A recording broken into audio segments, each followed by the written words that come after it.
durst not lie near this lack love, this kill courtesy.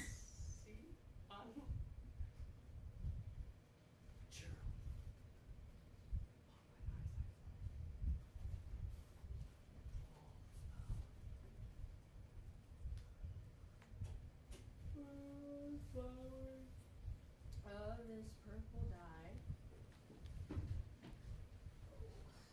Flower of this purple dye. Archery. Oh, you didn't do it right. Give me that. Content with Hermia? Flower No. of this purple dye. I do remember Archery. Hermia. No, not by what power. Gold. Sit in that boy's eye. Your eye dabbling. As your spaniel. And Demetrius, the more you strike me, I will follow thee. I shall be your spaniel. Spurn me, strike me, neglect me, lose me only, give me leave, unworthy as I am to follow you. What worser place can I beg in your love, and yet in such a high regard with me, than to be used as you use your dog? Use me as your spaniel, and Demetrius, the more you beat me, I will follow thee. Use me as your spaniel, spurn me, strike me, neglect me, lose me, only give me leave, unworthy as I am to follow you. What worser place can I beg in?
To you all.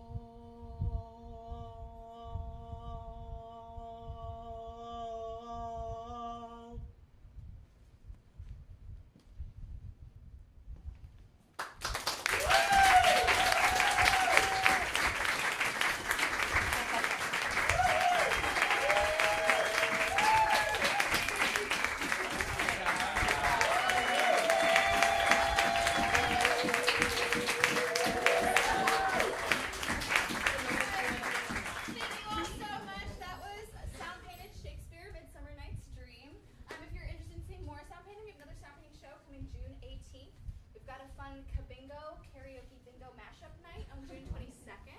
It's fun. Come out. Yes, if you want to learn sound painting or learn improv, we also have an educational arm of our theater company called Brooklyn Improv Training.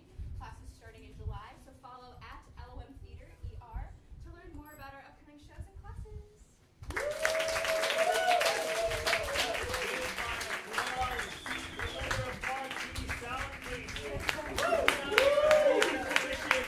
For our next show featuring the comedy Ensemble. All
sorry, large restaurant.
Talking about the technical elements?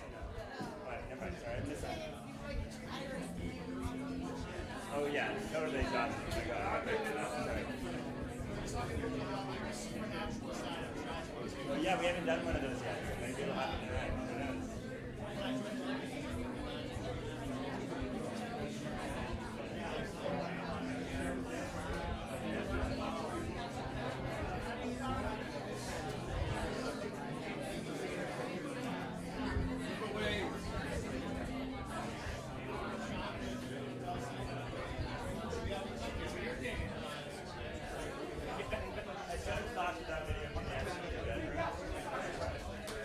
Sasha's in Norway.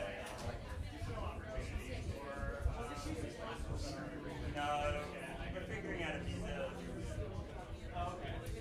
Also, Sasha doesn't really like Shakespeare.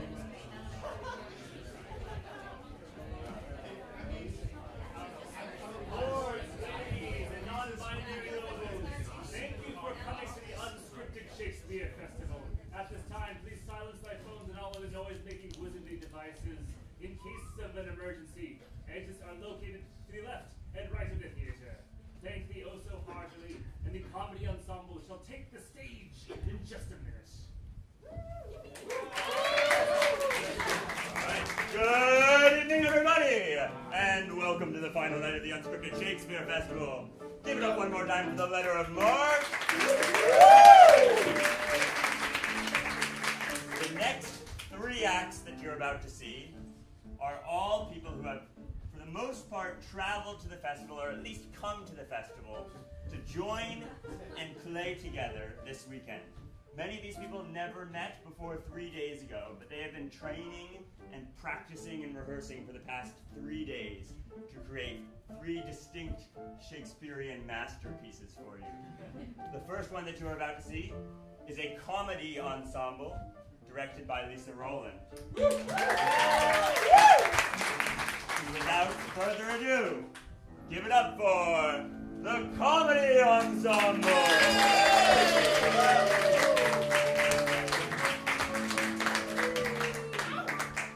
Hello and thank you, everybody. We are Frivolio, the Comedy Ensemble. I'm Ella. I'm Brady. I am Connor. Renee. I'm Jada. I'm Will. Steve. I'm turning it over to Connor.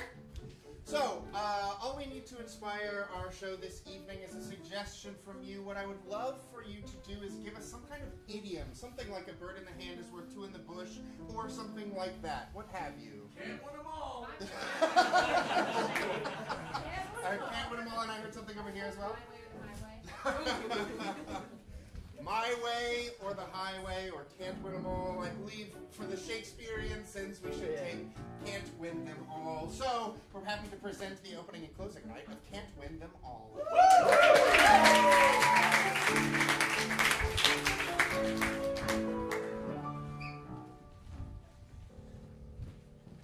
Oh! Come back from war you are. Well, yay, to be the best pub in town, and as such I require more ale. Is it just ale that you require? As such a victorious soldier, is all you ask for ale? Why, yea, I be the most victorious soldier in the land, and thus I need regalia as well. I need fandom to recognize the pleasure that I have brought upon this kingdom. For the spoils of war do beset our town. Have thou no sense, Benvolio, of who thou art talking to? Oh, I have a sense, and I could kiss the feet.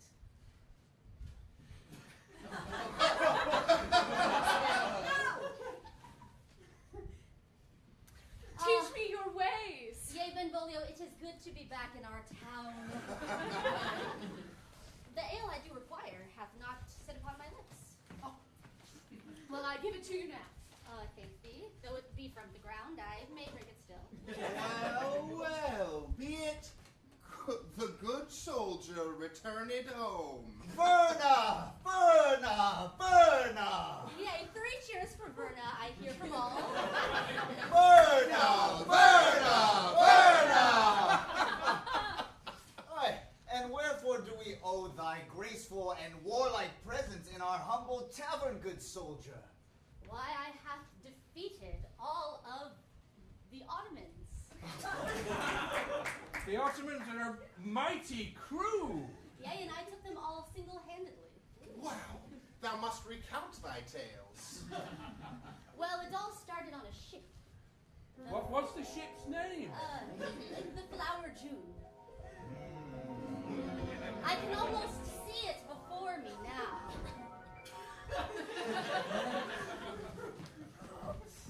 Splice the thing. Yea, Hoist the other thing. Aye, swab the stuff! oh, I like being not on ships, for I get quite queasy. And yea, being at war for someone as myself sensitive is not easy. And yet I shall be a confident mistress upon these warlords, but thusly they might best me. There be a barrel here. I may kick it.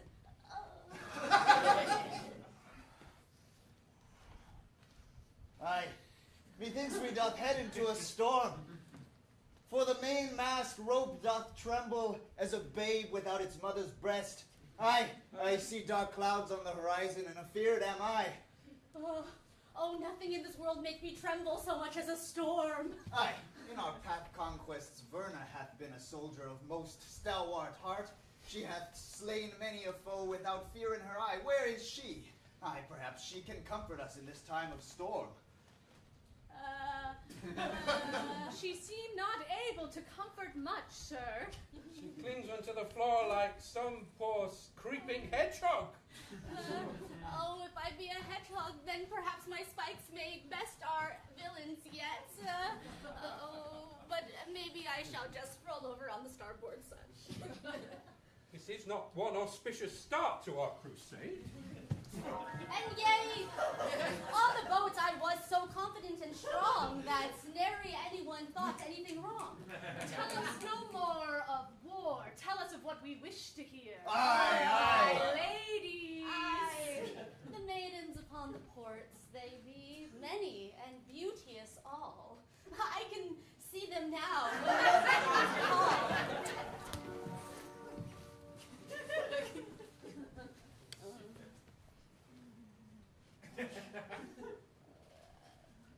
Verna. I beg the pardon. Please sit here beside me. Oh, yea, thy affections, they do. Yea, they fill me with such wonder and happiness. Art thou a soldier? Yea, I know something of war. Art thou mighty in the thigh? Yea, I have worked very hard upon mine figure. Art thou brave in the heart? Yea, I cower never in no circumstance. Pray tell us, sir, what kind of woman do you want? A woman kind, a woman sweet, a woman brave, with goodly feet. Yea,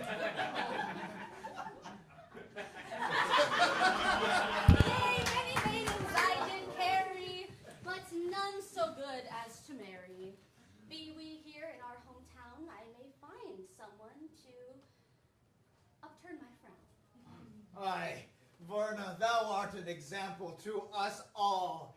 Verna! Verna! Verna! Come.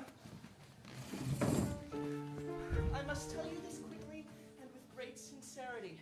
Never again will I entertain a man's advances upon me. I have sworn off all love, lust, and anything of that sort. That is most virtuous of you, Patricia.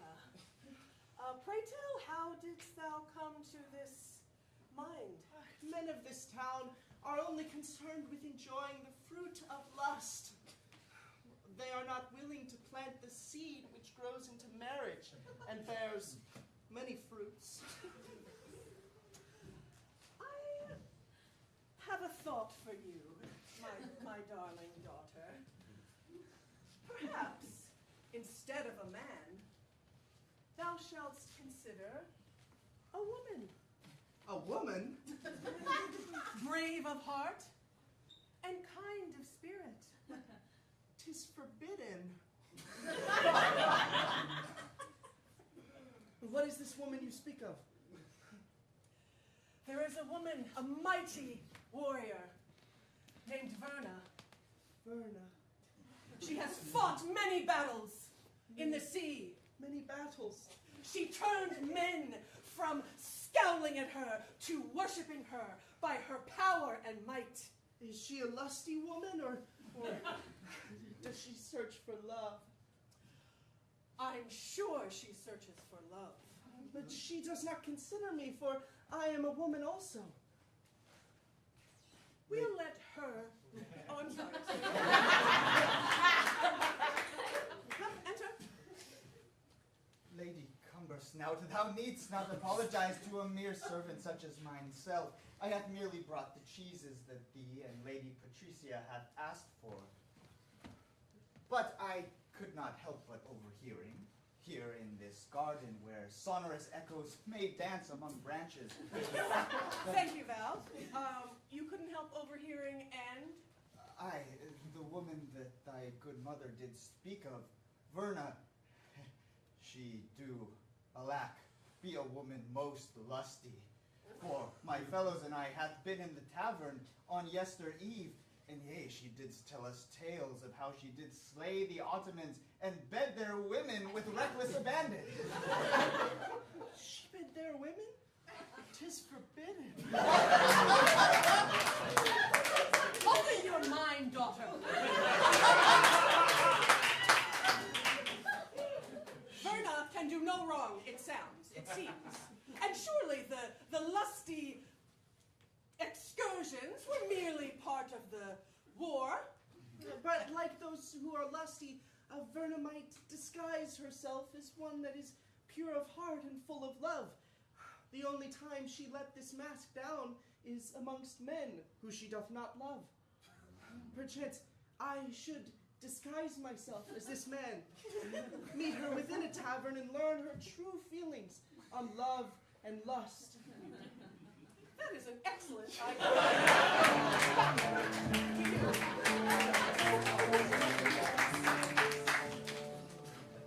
Good Sultan, I am hardly in my throne room, and I bring to thee terrible news. Our empire doth lay in waste. The buildings turn to rubble. The people turn to ash. Their sins fill the nose as thou wanderest the streets, and upon every person's lips who doth pass by, there be a whisper of one name, Verna. Yea, I do hear it in my ears. Tis just a strange echo in thy throne room, my lord. And this strange Verna, what may we do in foul revenge unto this beast? It unfortunately shatters my heart into a million pieces to inform thee that the brave and mighty warrior hath returned home. However, we have knowledge of ways to perhaps secret someone into the town with which she has ran away and retreated, and to possibly just one or two individuals exact some level of revenge. You speak, I think, of disguise. Nay. Well, perchance. I like disguise. Sir, choose me. Your master of disguise it be. I only see a pillar. Yes! Oh, heavens above! You once were stone and now are flesh. And I do it all in your service. Good sir, choose me. I will disguise myself however you wish, and tell me what revenge I shall take, and I shall take it. 1 second. Your best pillar, if you please.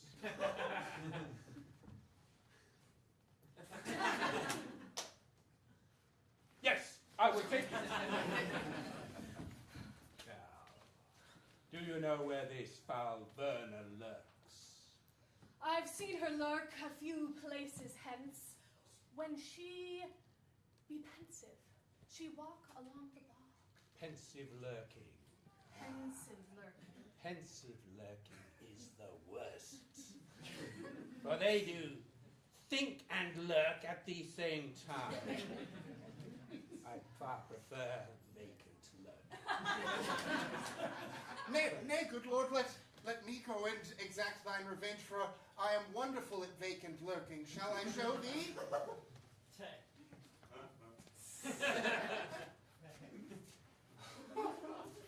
Thou shamblest as if thou hast no brain inside thy head.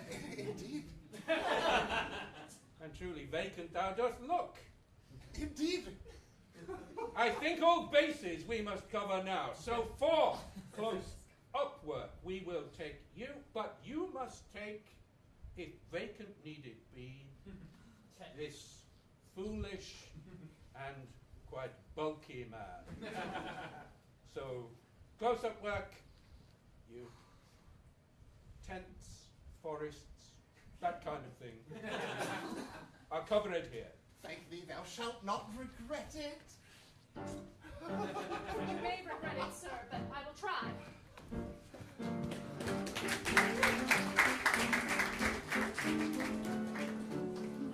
Patricia? Yes, mother?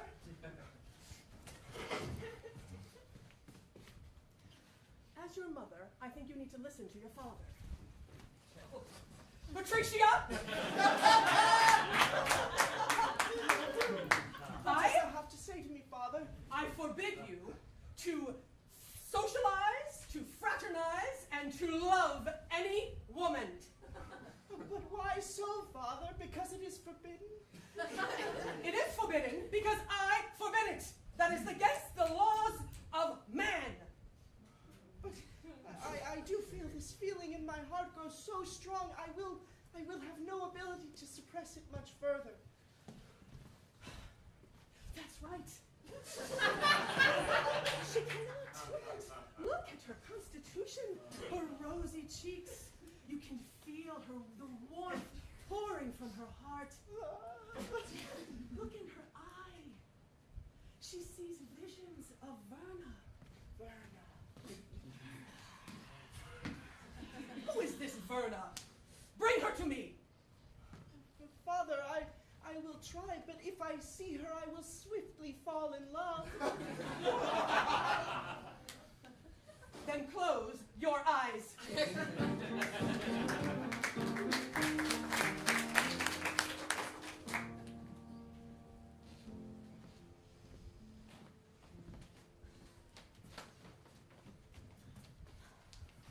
The pub so quiet be tonight, for there be nary another patron, to my knowledge. And as such I may think to myself aloud, as I process external. What be confidence but a visage one may put on one's face, a countenance of eye contact, and yet it be a heart debased. There be no real fortitude within my soul, and yet I may wander about as though I am tall. And so I fear the look of a woman true will reveal my true nature, timid and small. And yet appearances I must keep, for I be Verna. The pride of the town, and yea, the ruler yet. Doth this the monstrous and powerful Verna be? I think yes. Cuppeth my ale with 2 hands, this be not a masculine way. And yet who am I but who I may be? And who may enter this pub tonight? I shall take a seat and see.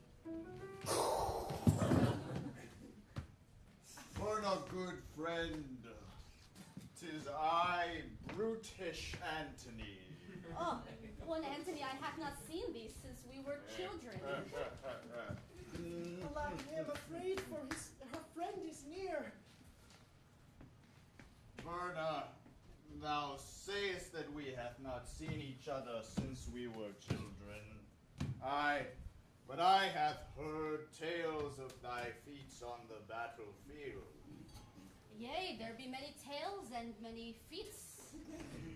How lucky we are that they say their names so often. I must move this stool to get closer to thee, though it be too small for my great and hulking frame. Yea, Antony, I fear that I may break the furniture. How now, what be this curious stranger who may lurk in the shadows? I doth frequent these parts, and yea, the purple raiment silken lay upon their arms I hath not seen. Yea, it be a garment, most outside the binary. Typically garments be of harsh and strict cotton, or yea, silky lace. This be somewhere in between, and the color doth be on a spectrum most curious. Yea, for there be the colors primary, that be red and yellow and blue, and yet this garment be something between, a most purple hue. I understand not what they speak this of. Art thou Verna that I have heard heard so much about. I be the one. My name is Festivus. Big, strong, and hearty. They call me that name because I like to party! On Festivus, man he must be, for his name is as such, and yet I feel in my soul something only a woman canst create. Festivus, you say? You like to party? That is my name, and that is my occupation. Yea, what luck to party as one's occupation. I do envy thy profession. 'Tis a wonderful life.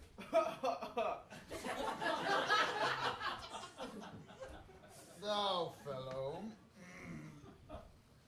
I be of stature grand and shoulders broad. Seest I that thou too doth contain musculature most becoming of a Greek god beneath thy strange raiment. Yet I have ne'er seen thee at the weekly arm wrestle that we do partake of in the gardens. Must one participate in the armed wrestling to be considered a man? Nay, but 'tis a revel most party-like, whereupon we grasp arms and grapple as men do. Speak they so openly of grappling in public? For I do not grapple within this town, but within the next town over in Sicily. I was once bested by a grappler from Italy. Thou must be strong indeed, Festivus.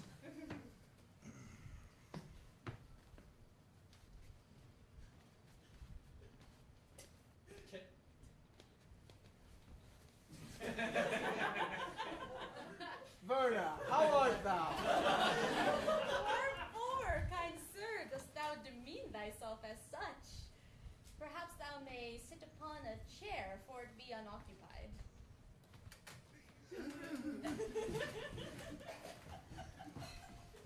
Didst thou hear a noise? No, you didn't. When Anthony hath risen, and yea, the floorboards creak beneath his feet. Aye? Pardon me. Aye, he doth crush mine skull! Allow me to relax a little. Verna, Festivus. art thou a lustful woman? Or dost thou feel love in thine heart? Yea, I be the lustiest woman that this kingdom hath ever seen. Huh. And yea, many women I have taken to bed, and they cry when I leave. Why dost thou guffaw, Anthony? For no reason, good Festivus, for the bubbles in mine carafe hath created an image most pleasing to mine eyes only. Oh, frothy it be. Aye, 'tis not related to what thou dost speak of. Yea, one Festivus, if thou art to woo me, thou art barking up the wrong tree. In truth, I have known my good friend Verna since I was a wee lad. Yea, I know she to be lusty not. She not have a violent bone in her body. Yet I shall go along with this charade, for I do not wish her reputation tarnished. Oh, Verna, what qualities must one have in order to wed thee? Thou must hold thy breath a little longer. Why, a woman worthy to be wed? Well, she must be kind. She must be sweet. She must be brave, and yes, she must have goodly feet.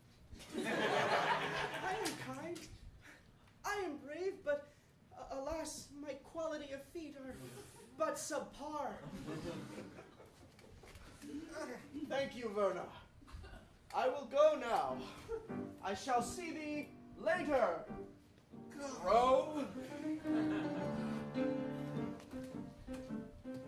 Curious man he may be. Perhaps we shall see him grapple yet. Now that he is gone, we may speak plainly, for we are alone in this bar.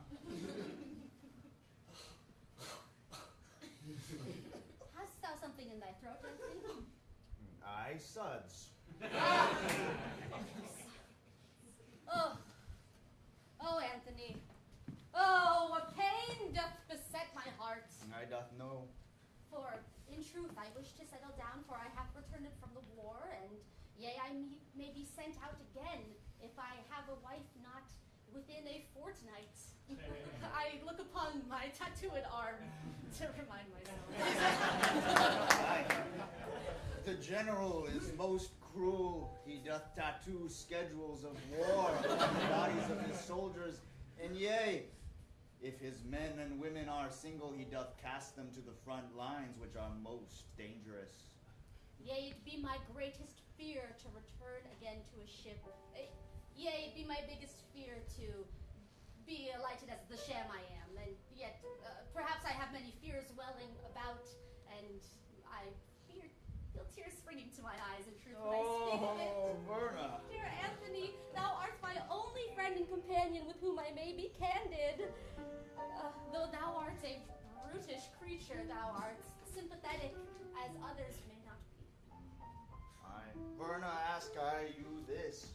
Dost thou fear greater the hellfire of Achaean war, or dost thou fear greater the revelation of thy true gentle spirit to the people of this hamlet? I fear that they are one and the same, for both are sure defeat. Then thou must wed. Yea, to a woman with goodly feet.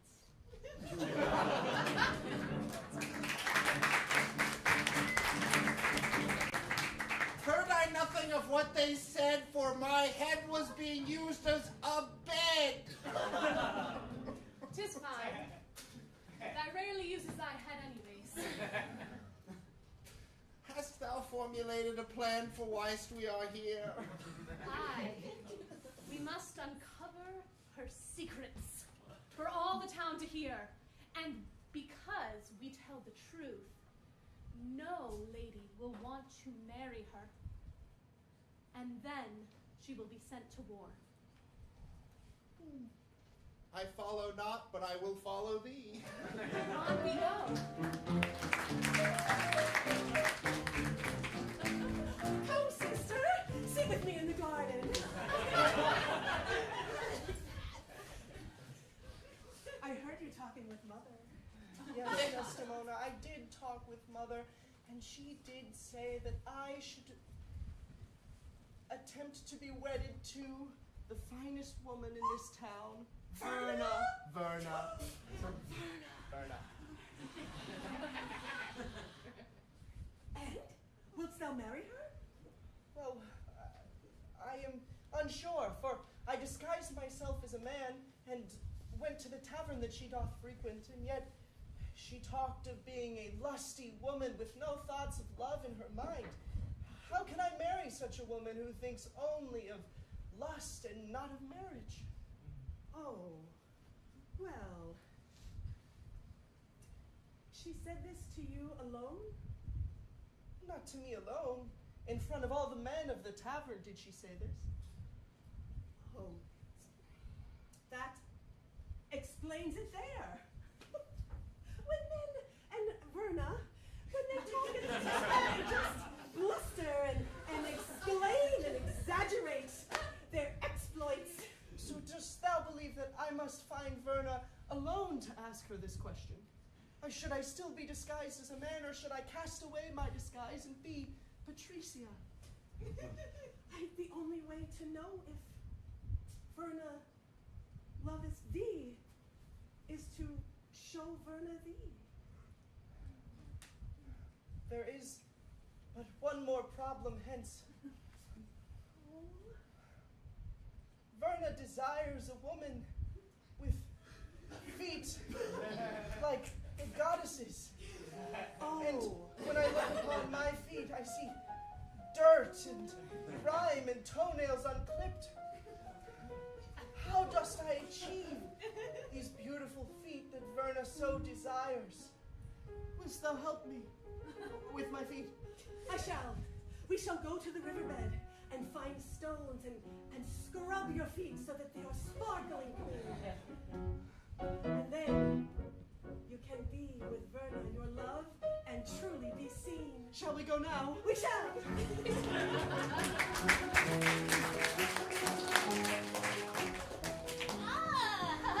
I be the clown that announced the arm wrestling competition! No, it begins thus!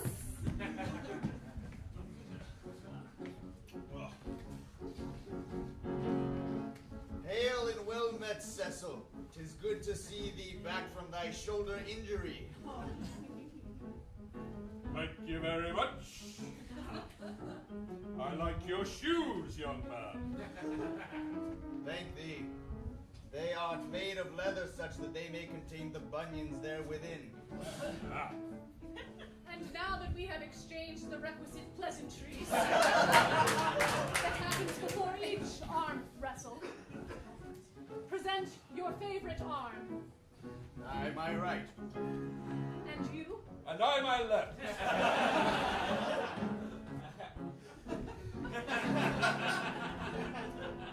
Hold on a minute.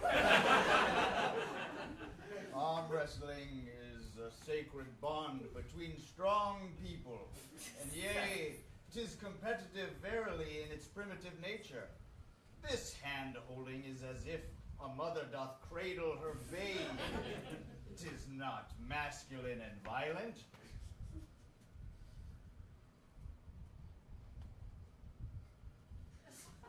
Well, that is much better.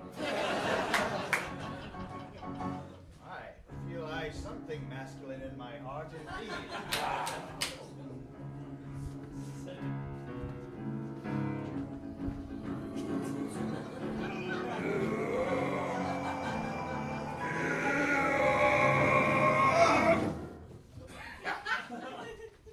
Who hath won?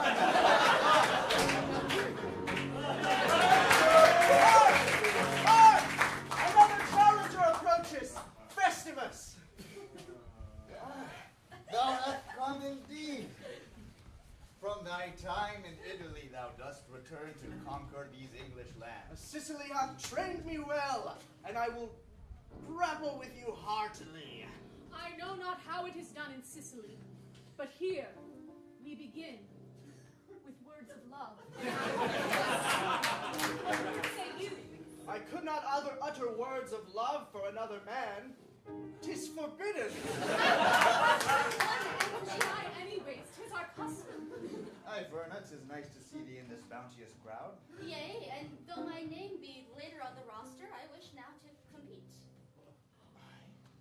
Yea, for I grow tired, and I know not who the next competitor be, but I wish to abandon this pursuit quickly, and as such may I take thy place anon. Aye, forsooth, for in the last contest it hath been a mighty battle, whereupon we did both lower our arms in the same direction. Thus I am most fatigued, and I should gladly let thee take this. Ah, Verna, you came just in time. Do look into one another's eyes. Verna! Unbroken eye contact with no words for at least 10 seconds.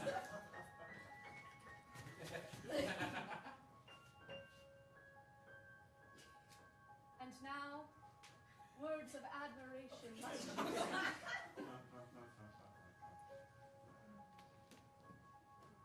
This be the revelry thou seekest? Yes.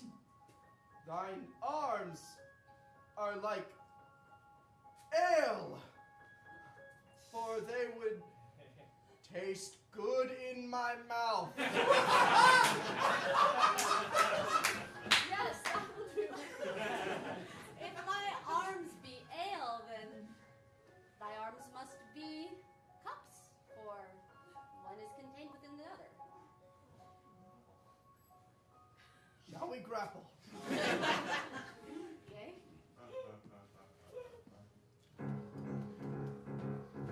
How strange! He hath the visage and name of a man, and yet the strength of She holds my hand. What noises make it me? 1/4 of an I find it quite hard to concentrate on the physical battle, for I am captivated by one Festivus's eyes. This hath been quite beautiful and relaxing, but one of us must take hold and get victory over the other. I invoke the Sicilian rule. The Sicilian rule hath not been invoked. Aye, for we have not had competitors most evenly matched as Castor and Pollux. Yea, the Sicilian rule is thus: thou must drop thy arms which are evenly matched clearly, and thou must fight with thine lower limbs yet. In all of Italy, I have never fought with both my legs. Thou hast said that thou didst fight in Sicily, good sir. 'Tis Sicilian rule. In Sicily, I never fought below the waist. Yea, then 'tis time to grow up, young man. Yay?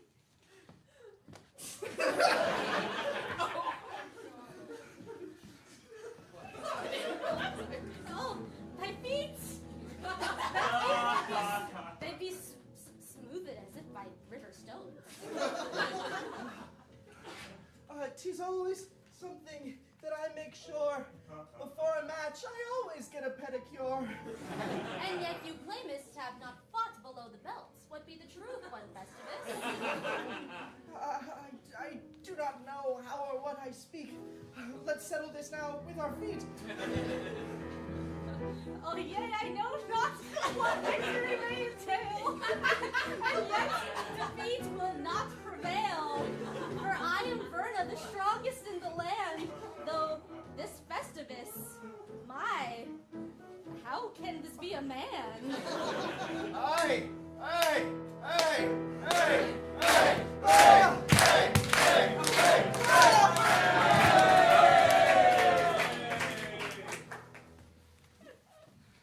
Tis victorious, 'tis the victor true.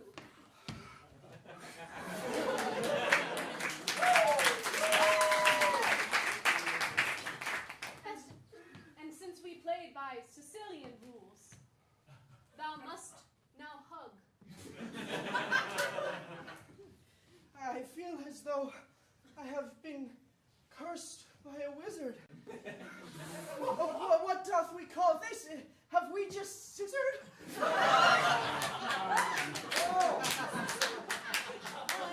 Yea, these terms I have heard long overseas, and yet I think there need be more knees.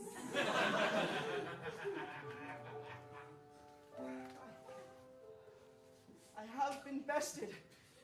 I will go now in shame. Goodbye, Verna. A hug most peculiar. For I anticipate some flatness, and yet upon one Festivus's chest there be something there. I thank thee for hosting this. I shall go now to the second forum, where the tongue wrestling doth take place.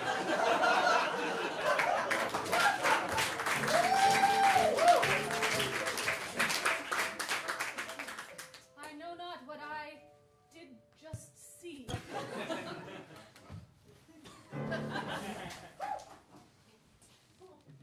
Alone am I, wandered into the forum, for my master goes ahead scheming with his plans and things and thoughts, while I do vacant walk.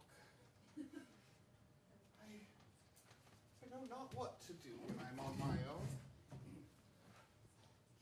I often sit and attempt to ponder, and yet, when I seekest within mine own mind, it doth ring like a cavernous something deep and dark, and I find I come up empty, like a well with no water remaining.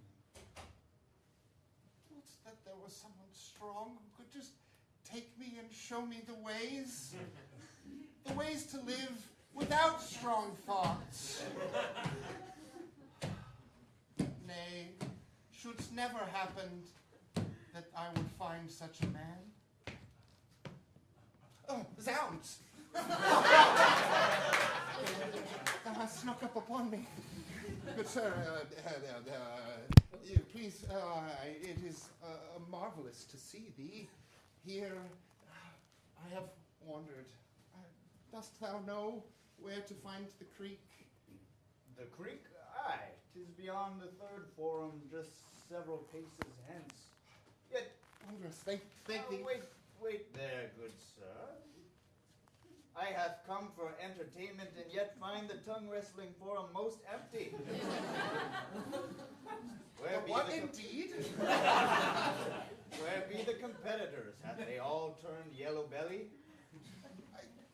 Nay, when I wandered hence, I found no one but myself, and mine own thoughts. Well, mine own lack of thoughts. Thou art a fellow strange. Thou didst say that I did sneak up upon thee, yet thinkest I, in my 30 years of living, I hath ne'er snuck up upon a blind or deaf dog. Be thy head empty as a bucket, good sir? Fortunately 'tis. Every master I have served have told me that I am as worthless as a broken cane. 'Tis a story most sad, sir. Sit thee in the tonsilling chair and let us talk for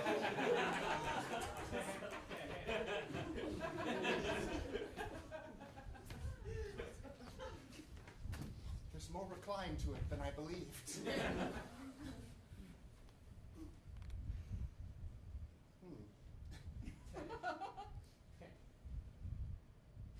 Good. What hath just happened? No words were said, and yet I felt my heart aflutter. And up here in my mind, just the faintest spark, like a match struck ever so briefly. What could this be? Yes, indeed. Yes. Good sir, I see behind thy eyes where once I saw marbles bland as white stone. Now I do see some light. Nay, sir, thou must see the reflection of the sun upon mine eyes. They often get watery.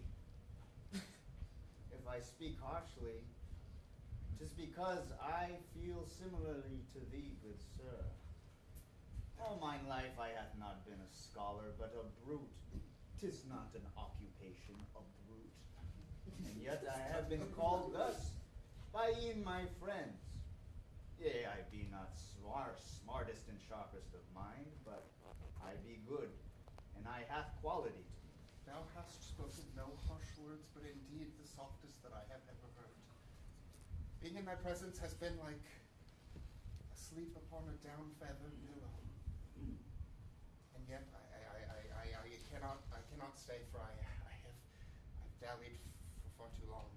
Thy master shall be waiting for thee. Indeed. Perchance I should see thee again here with all of the fellows participating in tongue wrestling. I shall join thee. Aye, good sir. What be thy name? My name be Brutus Anthony. Well, sir, if it's funny thou shouldst say, no one has thought to give me one.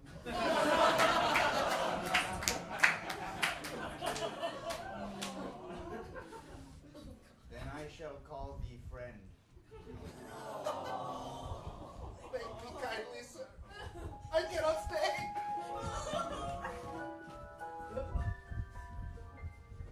The musk upon that hulk, aye, was nothing I have smelled before.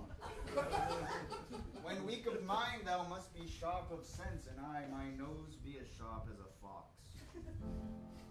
That perfume, 'tis English not.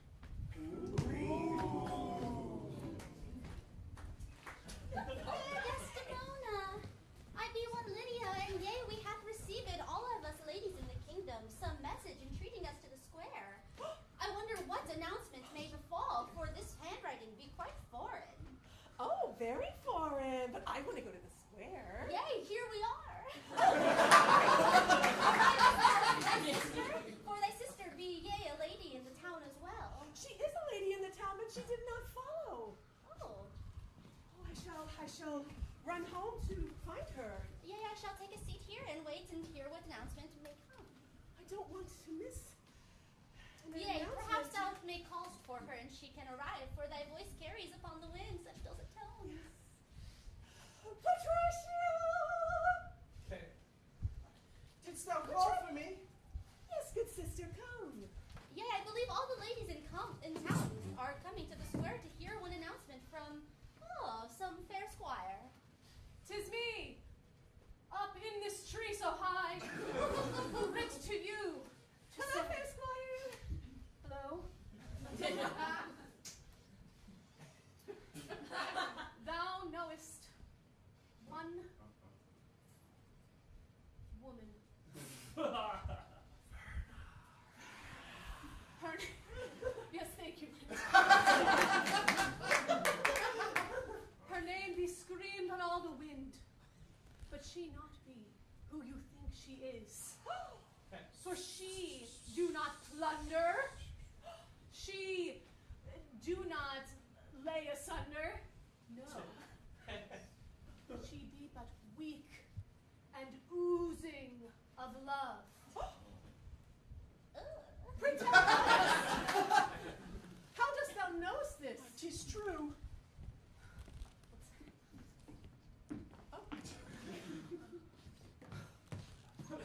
I knowest this, for I have listened to each and every one of her conversations. Oh, this is good, friend, for Patricia. Nay, this be terrible news, I tarry away. No matter. This does mean that this squire knows my secret, that I have lived in the world of both man and woman.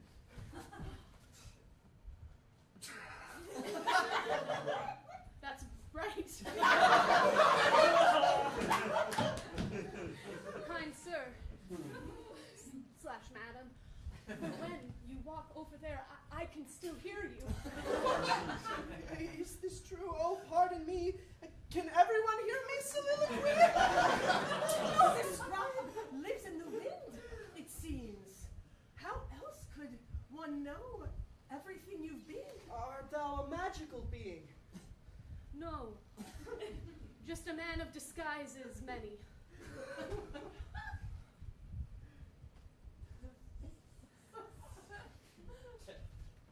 Dost thou have any more news? That's all I got. Wait. Since thou hearest all, what hearest thou?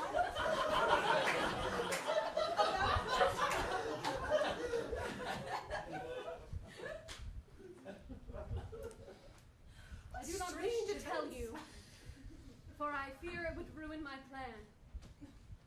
But she do love you true. She does love me?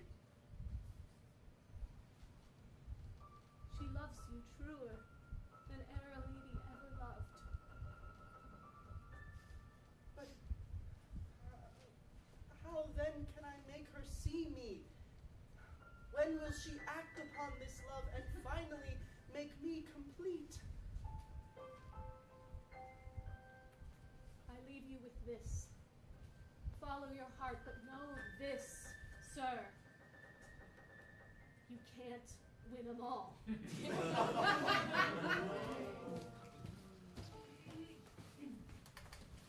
Aye, when the general of the English army doth call us, we do answer.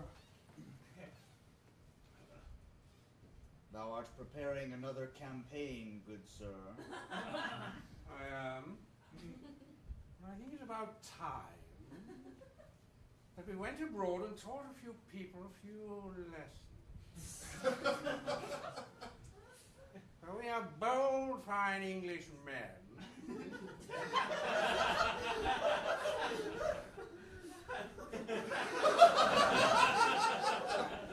Verna, turn not away in fear of my constriction. But yet my heart do beat upon my chest, for I fear the news I know thou may speakest yet. Do I spy fear in your eye? Nay, General, thou knowest I am thy bravest soldier. And so I thought. And But yea, now I see this belly button here does quiver up and down. Fair General, I have 3 days yet before I may be conscripted again, per my tattooed arm. Oh, yeah. 3 days. I doubt that will make you fit. But I suppose my regulations, we must sit and let you do your thing. But I expect you at the ship at 8 o'clock sharp, or else you derelict your duty, and your life will be forfeit. 'Tis ominous to hear, no doubt. Yea, I hath received refusal upon refusal, though know I not, for I be Verna, the most esteemed in all of the land, and yet the ladies have cast me aside. What news have they received to do such a thing? I know not, and yet I must try to find what love. Have you thought of covering up your tattoo? General, thou may knowest me by mine countenance, even should I not be tattooed. Oh, you speak of the ladies? I speak of your tattoo. For true ladies, surely, set more store by the twinkling of the toes than by the inky forearm you disclose.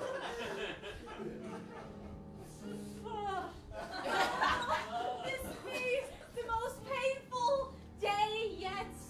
Fair Antony, I envy thy stalwart complexion.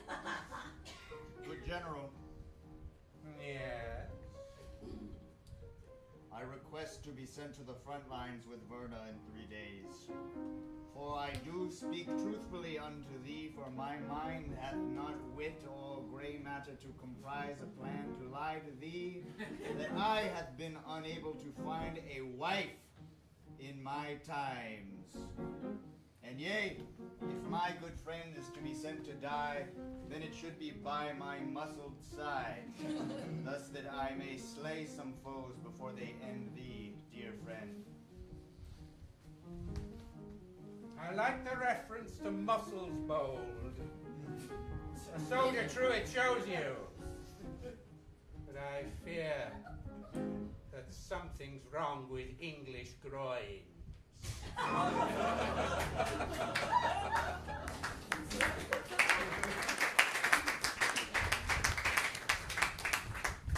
Husband? Yes, dear. I've listened to our daughter, Patricia, and she does love true this Lady Verna. But I forbid it. But I think if you saw with your own eyes, perhaps you could change your heart. Tonight, we shall see. Bring everyone to our garden. The warriors, the maidens in the town, and we will see whom loves whom.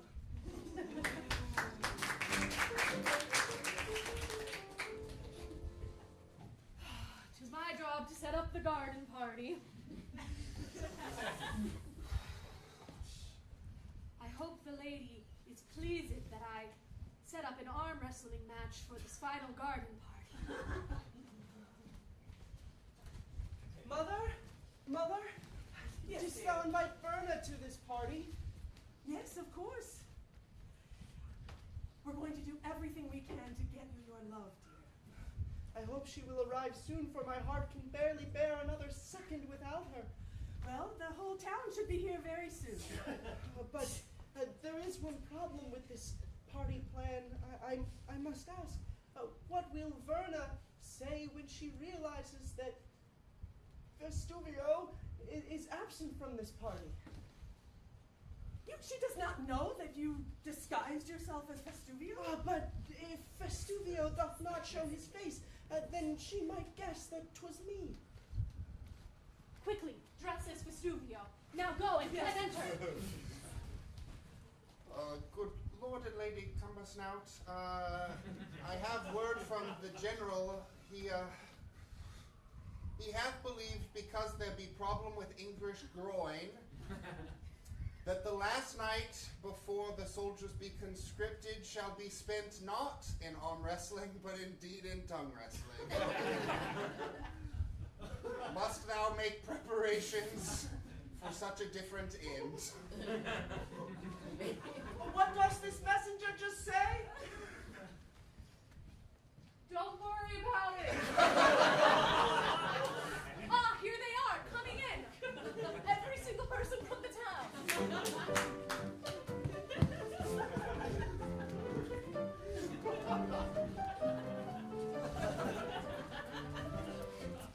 And since we have switched to tongue wrestling, we will follow the Florentian rules of this, in which we all take off all of our clothes before we begin.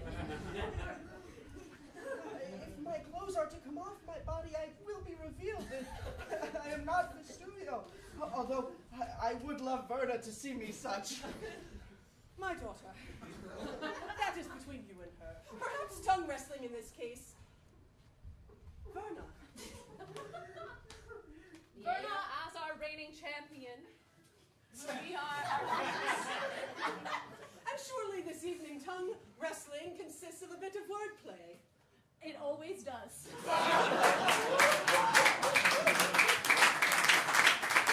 My opponents may. Nay, please let me a first attempt.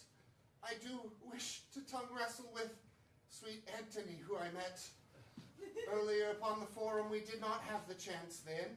Thou may do it, but do it quick. Take time thy need.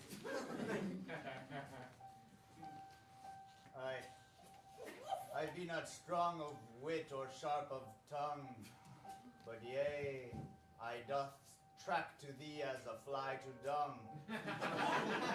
For though thou hast nary dollar nor cent, I hath smelled upon thee a foreign scent. 'Tis true indeed, thou hast found me out. Come hence was I to destroy this entire way of life. And yet, upon arriving, I did find one place alone that felt like a true home.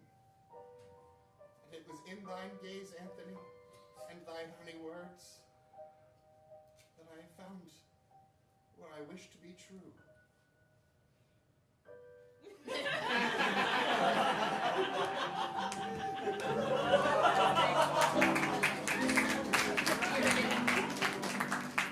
Verna, this love has inspired me so.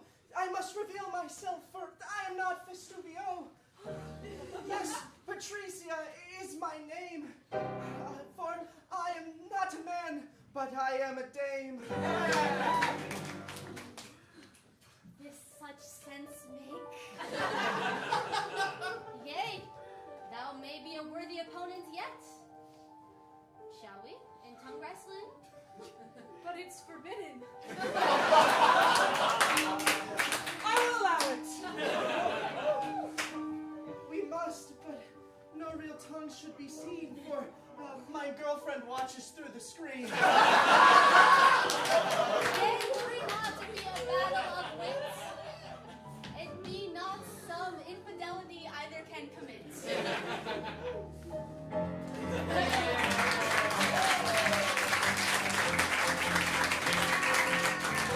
And yea, when Patricia and Verna may be wed, for then I may not be in a military bed.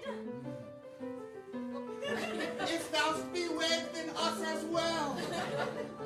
For we shall escape that violent hell. Someone here must know how to marry people.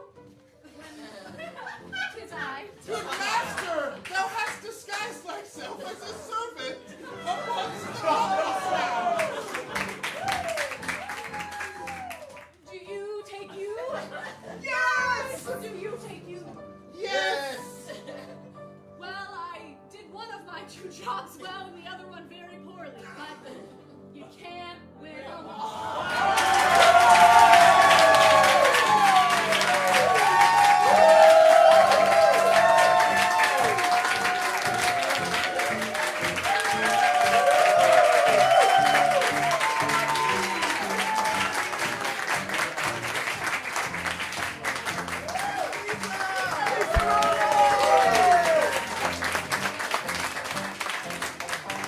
Thanks so much for having us. We have been Frivolio. How's that for 3 days of working together? My God. There could be no better advertisement for what is coming next than what just came. For we have another ensemble of insanely talented folks who have gathered again, but this time to create something a little twisted from the ordinary Shakespeare. My understanding is that another genre has been selected, and that it will be a fusion cuisine of sorts. So stick around for that show. It will be in a couple minutes. Comedy Ensemble! We will now take a brief intermission before our next show featuring the genre ensemble.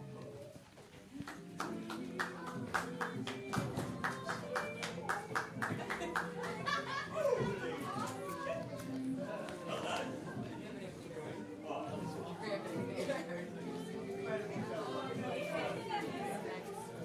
Ah.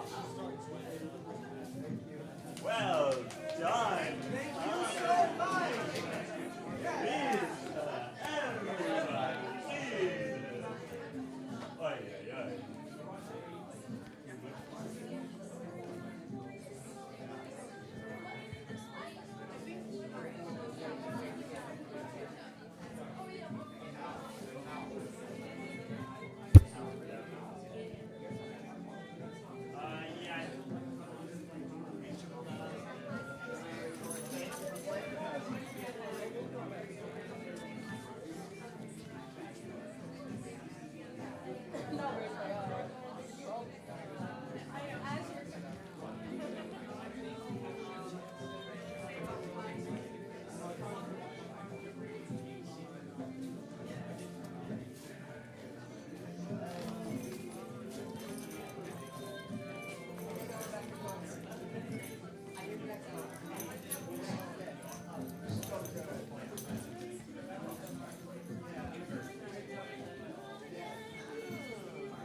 one else would do that. One-person show is. I really had not seen any one-person shows. It's like half one-person shows. I didn't see it.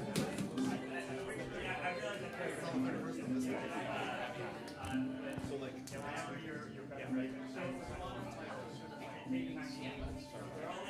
I was that later. But my heart directs. Maggie directs. Maggie also directed.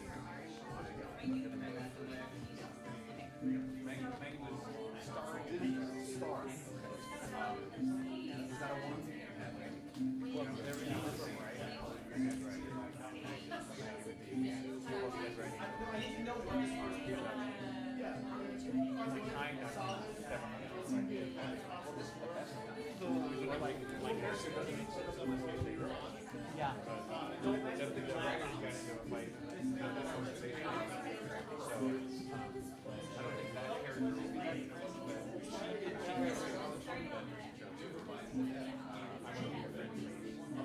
it's like voiceover, like interacting and bringing people out. Something doing fucking late comedy. Basically, doing a late comedy special word depending on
And I just think the fact that it's within universe that you can show up.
non-binary nobles, thank you for coming to the Unscripted Shakespeare Festival. At this time, please silence thy phones and all other noise-making wizardly devices. In case of an emergency, exits are located to the right and left of the theater. Thank thee oh so heartily, and the genre ensemble shall check the stage in just a minute.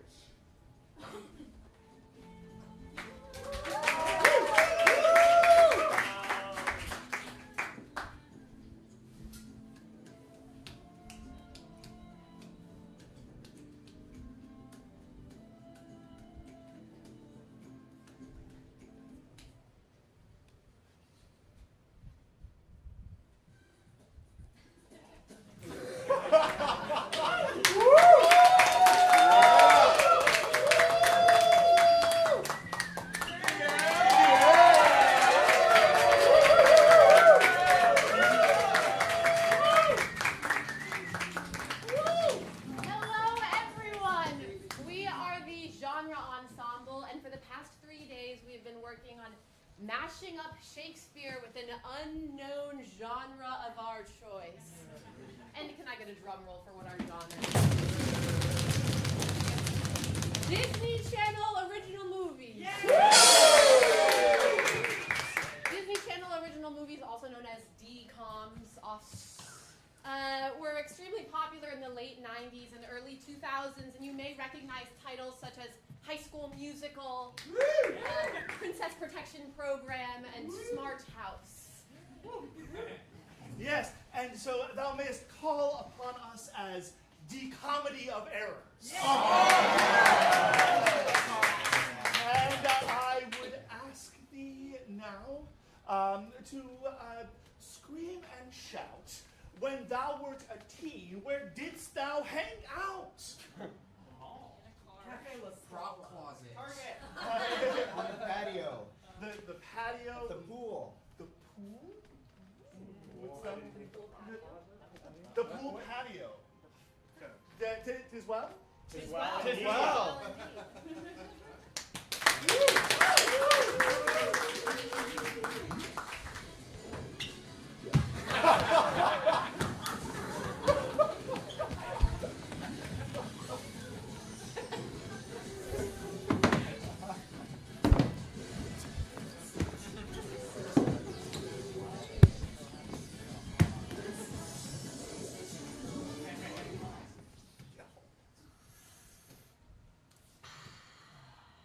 Tis hot. Tis the hottest day of the summer. My gosh, I thank thee, Rachel, for letting us come to your home and rest in the cool breeze of the pool. And these icy drinks provided by thy mother. Oh. Aye, mine fool of a mother.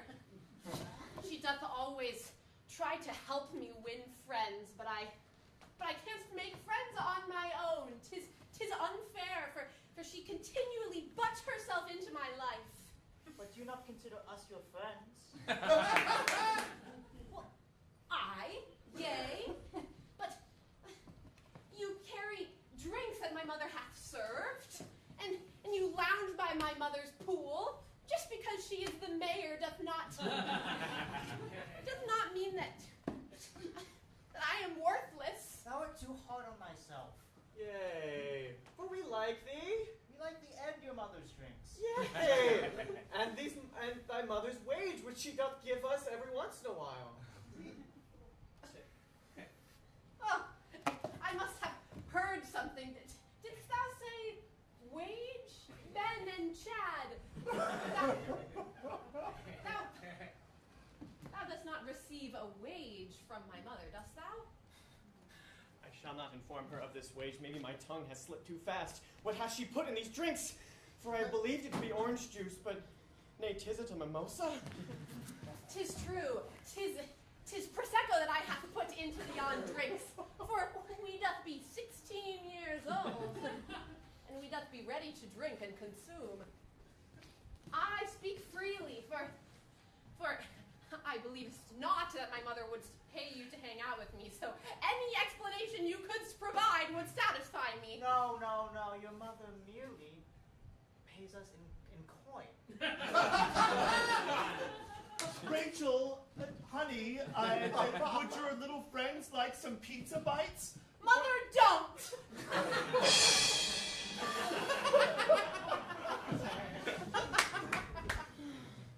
Alas, should we inform her that though her mother is giving us money, it is to fund our basketball team? Indeed, we shall go after her.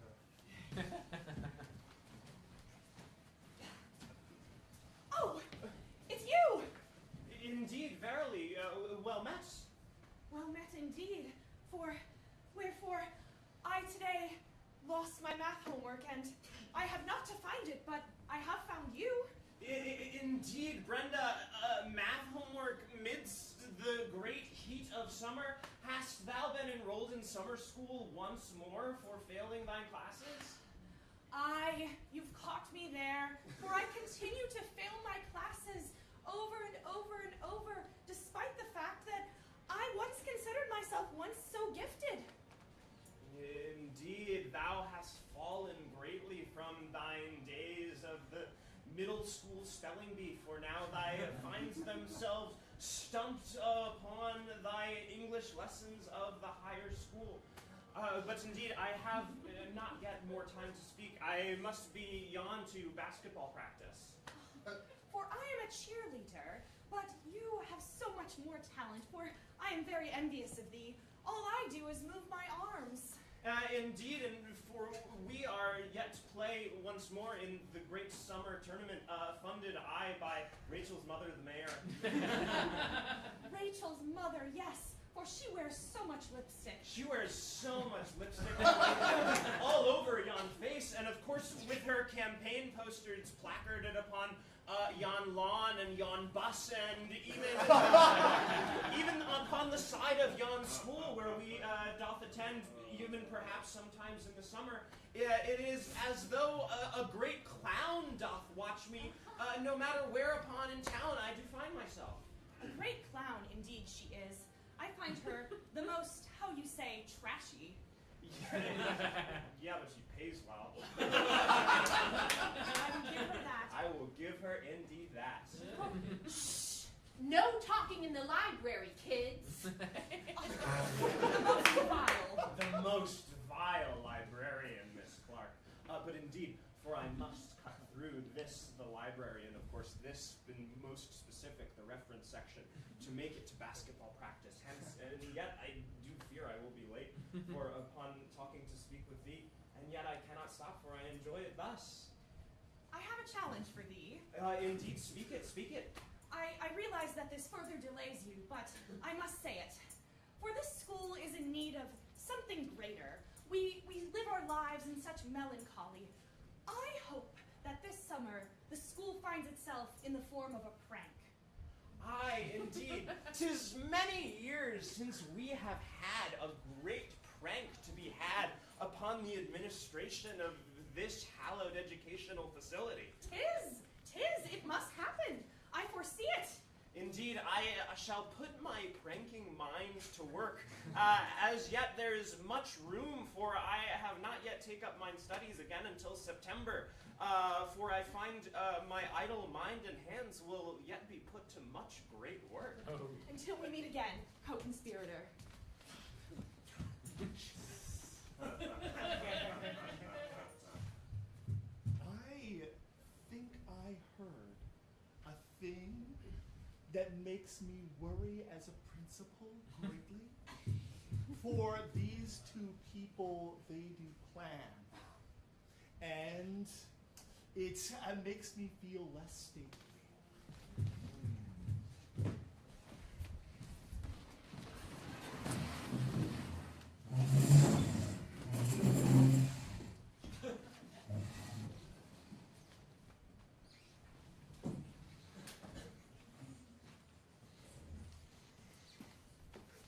Mother, I have brought my goons.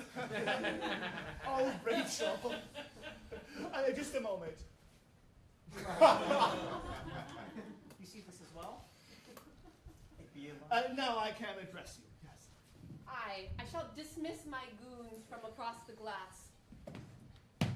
Goons? Yay! Sorry. Ben and Chad? Yay!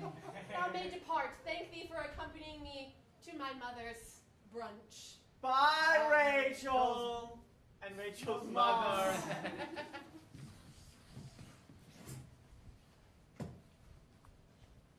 You've called me here today, Rachel. I have made a decision.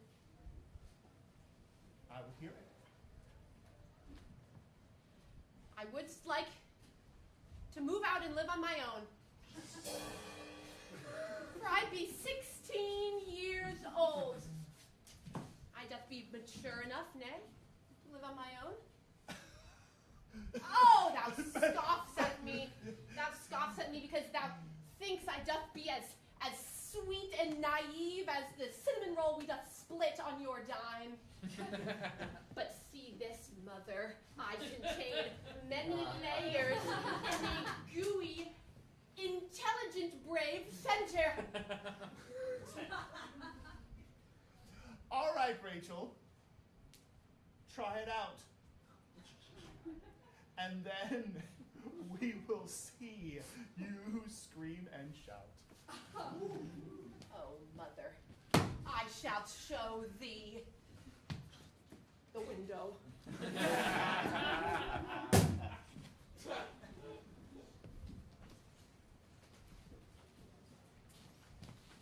Brenda, hi. You called me here to chat in the library. It's true. I be a former friend of Rachel. What dost thou require from me? I talk not much with her anymore, for she be upstuck and a little bit mean. I do agree, for she is a quality of bitchiness that I have not witnessed in my time. For there be almost an upturned eyebrow in her. I say her mascara doth run down her cheeks like the Nile, when anyone might even speak to her in words that do not praise her of any kind. And so I did not spend any more time with her. Then, forsooth, her mother did offer me coinage to spend time with her, and I say it was not at all the morals I live for. I do agree, but I have called you here to discuss in a broader sense how we might enact some chaos towards her. For I fear that our lipstick queen must be knocked down from the cliff she be upon. Yes. Yes. For there are other students here. Indeed, thou dost not yet talk upon pranks. Yea.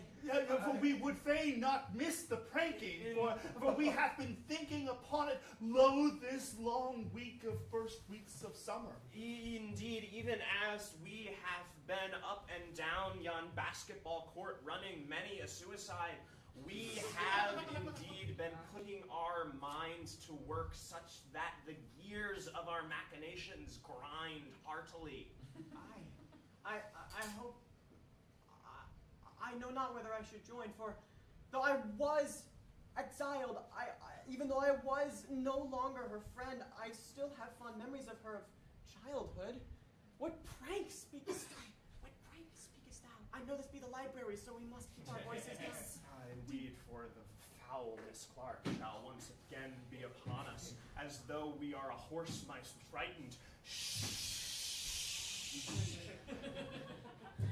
I fear the only prank that is calling to me is that of an extreme, a kidnapping.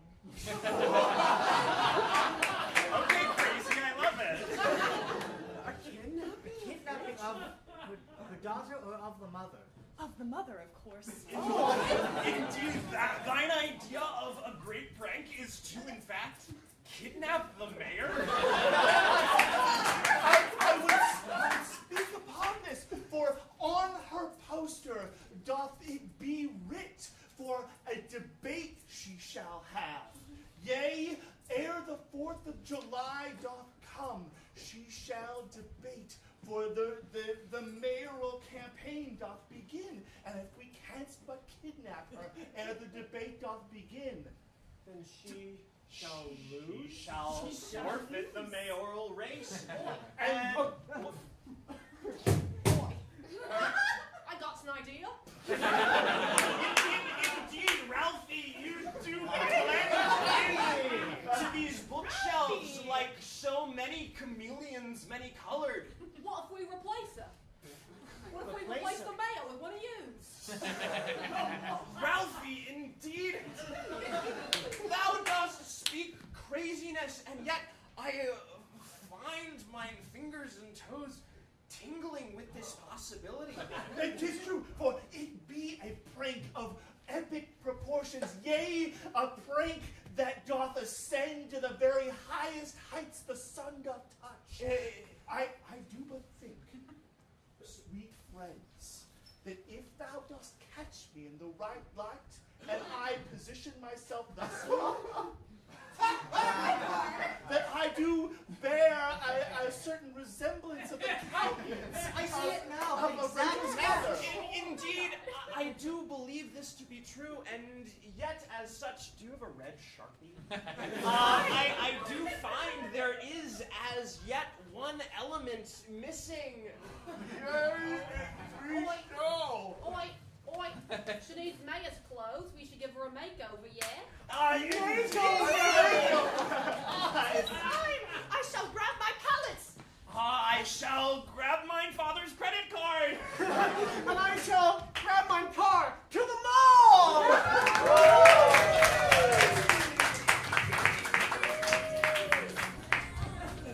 Right, Cindy?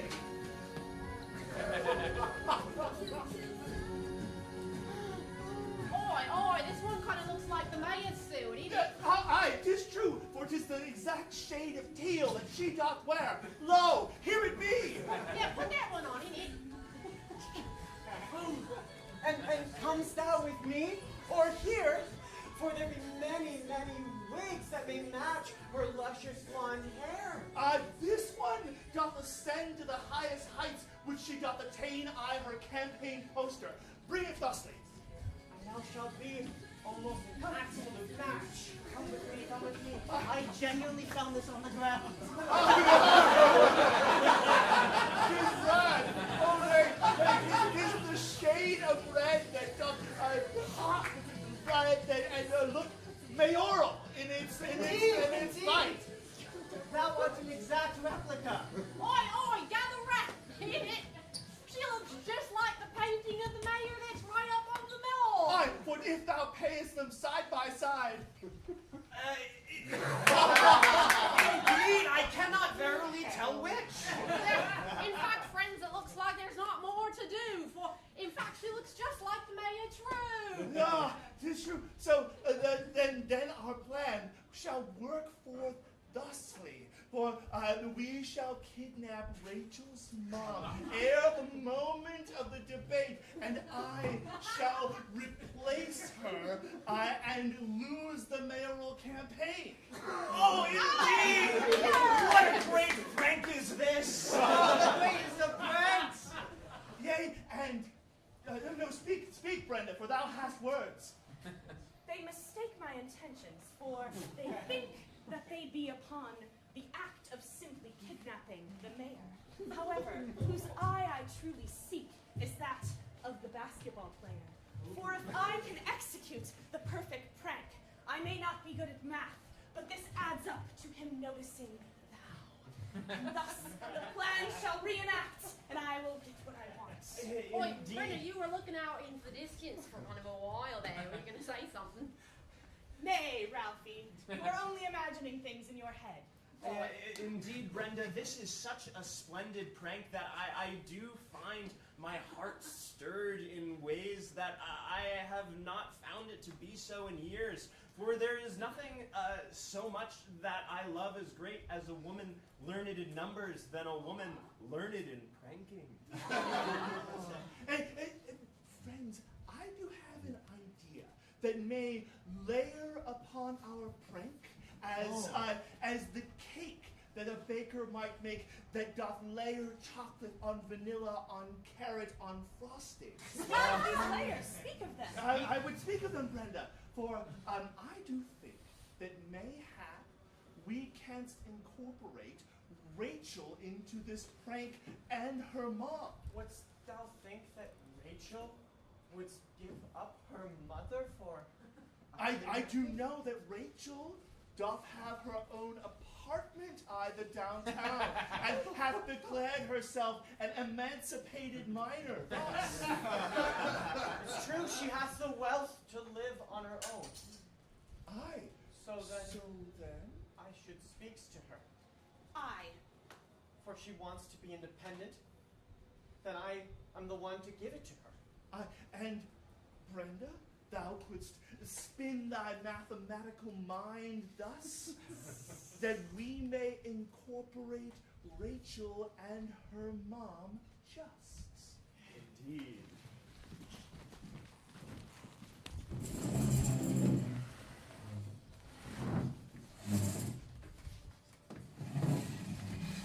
Rachel. Thank thee for coming. Welcome to my crib. Oh my god. Backstreet Boys under the wall. Aye, 'tis the Backstreet Boys, and behind thee, a fridge filled with Sprite and Coca-Cola. And to my left, a basket of Doritos. Help thyself. Thou art flattering me with thy wealth once more. Aye, 'tis true, but 'tis only from the trust fund. 'Tis not directly from my mother. Yea. How hast thou been? Ere these past few years we have not spoken much to each other. Well, now, ne'er better. But earlier, I must say, Yea? I fear I live in the shadow of my mother. She doth walk and follow my every step. She doth interfere with my every interaction. I fear I have no friends, no true friends, for my mother doth pay the basketball team to hang out with me. Wow. 'Tis true, I feel racked by paranoia. Trapped. Like in a small one-bedroom apartment. Thou art not free to live in company. She be too much for thee. Why, this mayor, she doth bestride our narrow town like a colossus. Aye, and just like a colossus, she doth block out all the light that might strike me. 'Tis all for her face upon the school, her face upon the mall, her face upon the fire hydrants. For I did see her face 5 times ere I landed in thy apartment. Aye, 'tis upon the wall of this here apartment, not the interior. Dost thou think that thou art doomed to forever live in her shadow? I fear it so, but I have made a decent week of it, my independence hither. Yet no one speaks much of thee. They speak of thy mother. Thou hast no real friends. If the basketball team be paid, thou hast had me at one point, but thou pushed me away. Thou hast come to scorn me and tell me that I will be alone, even sans my mother. Nay. I come not to scorn thee. I come to offer one olive branch. For I do wish to get in thy good company once more. And I do think I have a proposal that thou mayest agree with. Something to give thyself pride, to be free, to once more be thyself, no longer afeared of what thy friends might think. Well, if thou were to...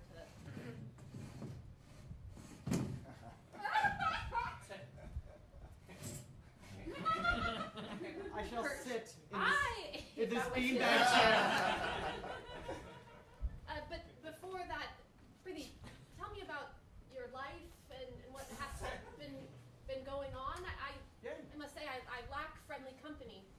Sure. May I sit? Aye, prithee. I have been sailing. Sailing, yea? Yeah. What be this announcement?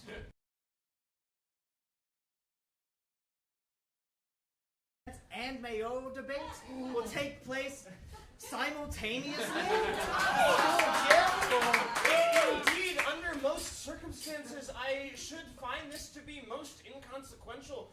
For what teenagers shall hold an interest in this municipal debate? But yet, in this particular circumstance, it does really screw us.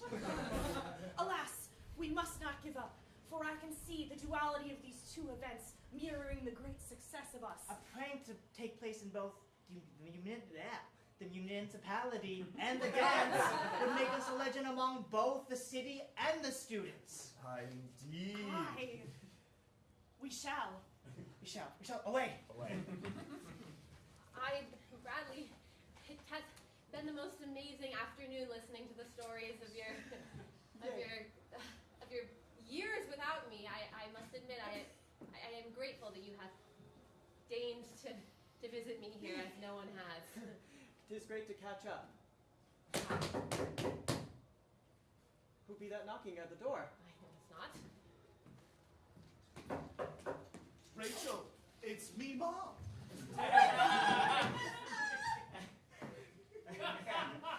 Mother, don't! Thou hast entered into mine house, and I cannot legally stop you, for 'tis your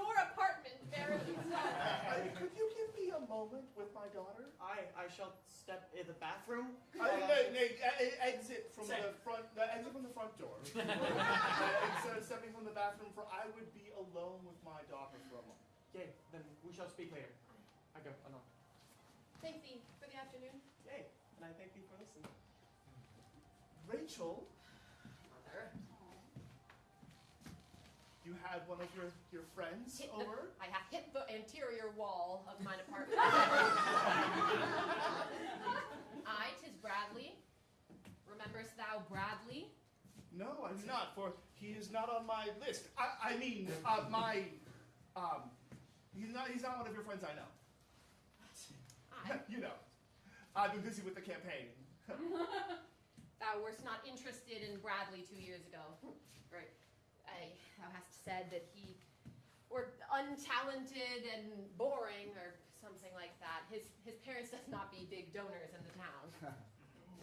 Right. But he's a true friend. Why hath you arrived and kicked out my one true friend? Well, I've got to talk to you about the campaign. You see, this whole thing of you living by yourself is not good for business. So, you're going to have to give up the apartment. And I'll just start. No. I know you want to keep your. I know you want to keep your chef's knives. I, for 'tis good for practice, upon my chef's counter. What? Rachel, you're coming home today. Nay, mother. If thou wishest to reclaim this apartment, I'll reclaim it in my own blood if I have to.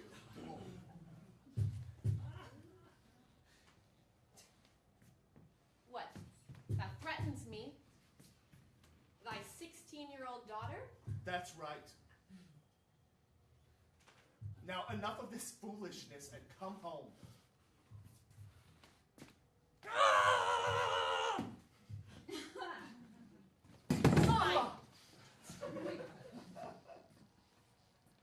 Take up your knives first.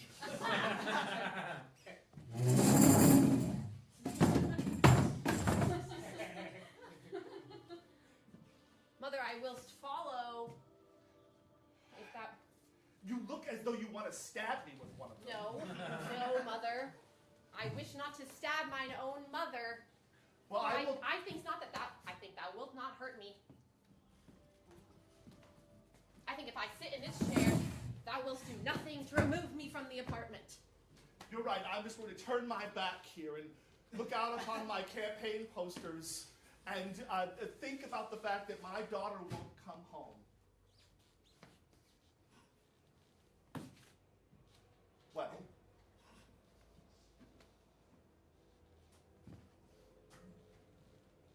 Mother, it seems thou wilt not budge in thine attempts to rob me of mine home. no, I won't. And I'm taking your forks and your knives and all the things. You're coming home. Well, Mother, now I have a knife, and what say you of that? I say you will not use it in my presence. Aye, but I doth be stuck in your shadow, and I have been stuck in your shadow mine entire life, and thou continues to oppress me and smush me into this tiny box, and I have interest in ripping the box apart and springing forth from it, Mother, so I wouldst not test me if thou werest you. You're getting back in that box until the campaign is over in September. No, Mother, I am not getting back in that box, Mother. You're up against the wall of your apartment, Rachel. Aye, Mother. I will not be stuck in a box any longer. Mother, I will not. Do not test me.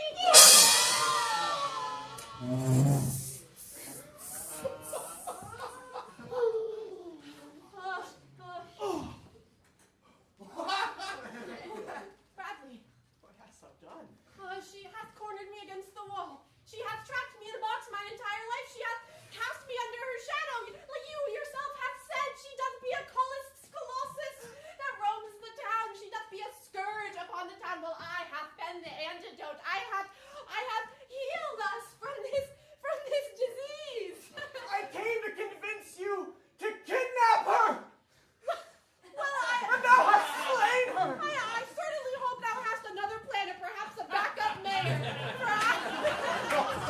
For the debate doth arrive promptly. Indeed, Rachel, do let us in, for we have seen what thou hast done from the window. What? We have been watching with binoculars to see Bradley in thou stead, and indeed, though you do find yourself in situation most precarious, I do believe we have something of a solution. I told her not to kill the body that layeth right there in front of us. And yet, Bradley, perhaps this death untimely do yet bend more nicely to our intent. We have created a double. A ghost of my mother? Indeed not, but 'tis flesh and blood. Tis but me. Mother, forgive me. Tis but me, thine own friend, Celia. I be but made up to look like thy mother thusly. Indeed, shall we compare them direct? Yes.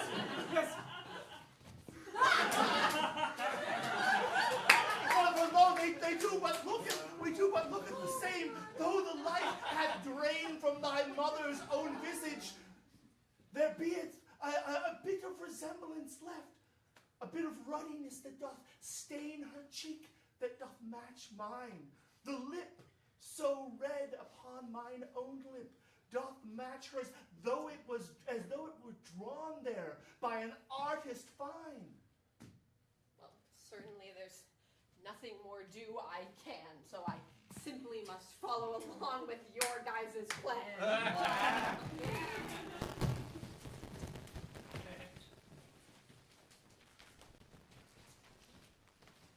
Now look. Indeed, I do find that this color doth sit well upon thy form and bring out the shades of thine eyes I had not yet previously noticed. Thou makes me blush. Though it is a dark time, we must prepare for this dance, for joy must come upon us too.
be the best dance ever. It's so much fun! Oh, I shall go out and get a glass of punch, or I be parched from being on the dance floor. Mayoral candidates! Mayoral candidates, take thy position. You guys, I know none of her speeches. I know only the mocking manner in which her face doth reside. Thou shalt not panic. Methinks that thou shalt make many animal noises, for this will cover up any shred of insecurity. 'Tis what I do prior to taking a math test, is make many dog barks and cat meows, for you shall try the same. I pray that thou art a friend beyond compare, for I shall do that same thing. I know not to speak how an adult. And Celia, if thou really needs to help, beckon my way, and I shall hand signal at you what to say next. I know all my mother's speeches at heart, but Brenda's idea of the animal noises sounds far the better. Very well. Okay, I speak now to these mayoral candidates. For the first question, what dost thou think of power? We start with ye. Meow, meow. Meow, meow, meow. Meow. Oh my God! Rabbits.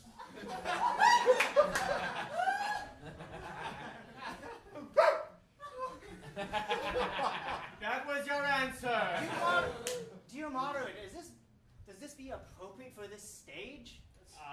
A woman of animal noises? Well, I think it be not appropriate, yet I shall allow it. What sayest thou, other mayoral candidate, Bobby?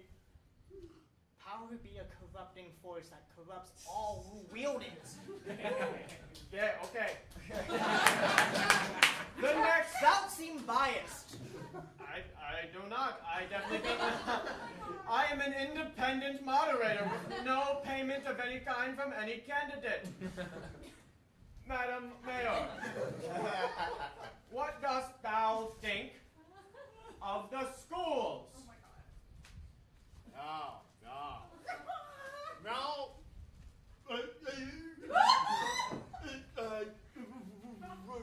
Writing. Excellent. And you, Bobby, what dost thou think of the schools? Our schools are underfunded and need more support. The big government be taking from our school. Excellent. The final question. What dost thou think of our town?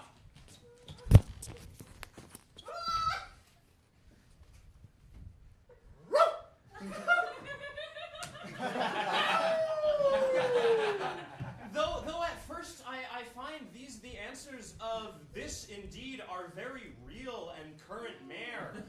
To be most unorthodox, I do find yet perhaps this to be some sort of social political commentary. Indeed, to comment upon the, in fact, zoological nature of all politics and perhaps its most circus-like environment. And indeed, this doth make me feel most partial to our current mayor, that she might be so cutting even as she caters to our vote. I dig thee. And you, your answer, what dost thou think of our town? The goings on of this town be nothing but a circus. Excellent, then that be the end of the debate. Thank thee for meeting with me during intermission, Bradley. I fear that I thank thee, Bradley, for meeting me here. I fear that the imposter who doth act as my mother may win the election. And if the imposter that doth act like my mother win the election, what is stopping her from acting like my mother in all aspects of life? Then she shall take oar, and thou shalt be left again in her shadow. Aye, 'tis true, and I will not be left in anyone's shadow. I agree, then shouldst we... Rachel, that thou hast been an aid most timely me, for thou didst come to me and save me ere the podium itself, when I did think that I would be lost. Rough when thou didst ask me to speak of the town, 'tis an answer most genius. Celia, don't! Indeed, Rachel, I do find our prank to be of effect far greater than I would have ever dreamed. For I do believe we may have the chance to run this town. It is true. I would come live in Rachel's home and keep up the ruse and maintain the mayoralness that I must maintain, that we may do whatever we wish. And as the charade be acted out, indeed, Rachel, you shall be as unto a daughter of our Celia, though ye be like 3 months older. To continue the ruse, if this girl doth win the mayoral election, I will have to pretend to be her daughter once again. It's not a reality I can stand. Yea, I think we have matters to discuss with Celia. Wouldst thou give us the room 1 second more to plan this prank, or again and again and again? Indeed, for we desire to go make out. Yea, for I would sit at thy house and then keep up merely the ruse of being thine own mother, but wouldst needs must speak to thee in public as though I were she, and wear the red lip and make thee face her campaign poster. Bradley. Yes, I shall handle it. Oh, thou needst more lipstick. The lipstick is fading. Here, there be some lying here. Bradley, I should not be here, Bradley. So if thou would stand very still. Yeah, I would. Stop! No, we won't! Hand me that light bulb on the mirror. Give it to me.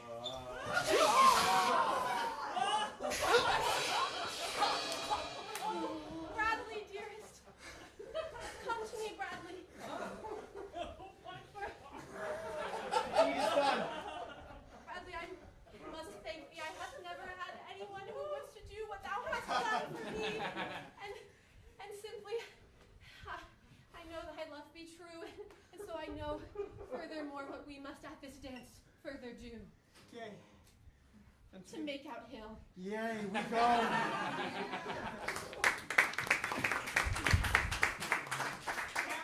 Candidates, indeed, we do find our issue to be over. Please take thine podium if thou canst, or if thou canst, perhaps send somebody else in your stead. For we shall indeed once again begin this debate. Who would be my opponent? The one who makes animal sounds. I know not where this other candidate be. Yeah, where beest the mayor? In all my years as a citizen of this town, I have known the mayor to be of great punctuality, never once leaving a constituent to hang without sending a quick text like, gonna be 15 late. Yes, 'tis true, for the mayor be not here, and 'tis but a metaphor. It is as though she doth govern the town by an empty podium, where she is here not and makes not the policy decisions for the citizenry. Indeed, she doth hold the mirror up to society itself. So though we not yet see her stand before this podium, Will thou we do vote look but no upon contest ourselves. over me? Shut up, man! Excuse me, I have been looking for my chef's knives, but I hath overheard the audience, which doth shower flattery in my mother's name, and I just wishes before I away to make out hill to do what I will with the people who are at make out hill. I wish to say something on behalf of my mother. I'll allow it.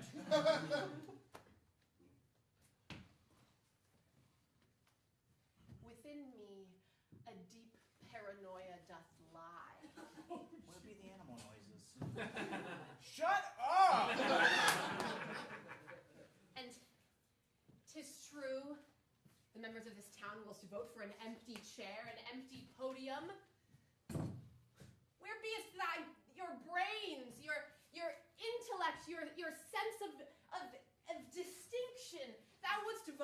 empty chair over a man who hath said vastly reasonable political answers?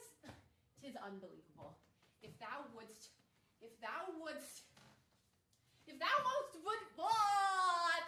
vote for my mother, I think thou hast much internal reflection to do, and I willst return after mine trip to make out hill, for I think there be something deeply wrong with this town. Indeed, she do speak much great sense, even yet as she doth flee to the hill of making out.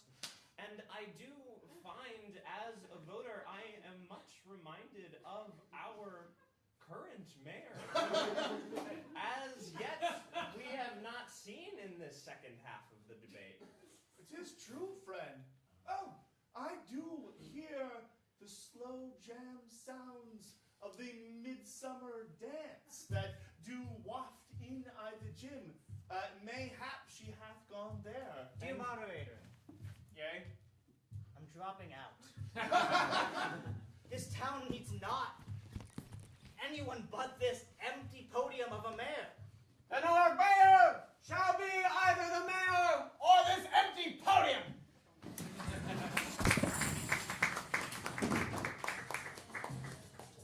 Indeed, children and dancers, please return to the floor from thine making out and thine illicit activities, for we have tabulated the votes both for the midsummer queen and king and for this our mayoral election.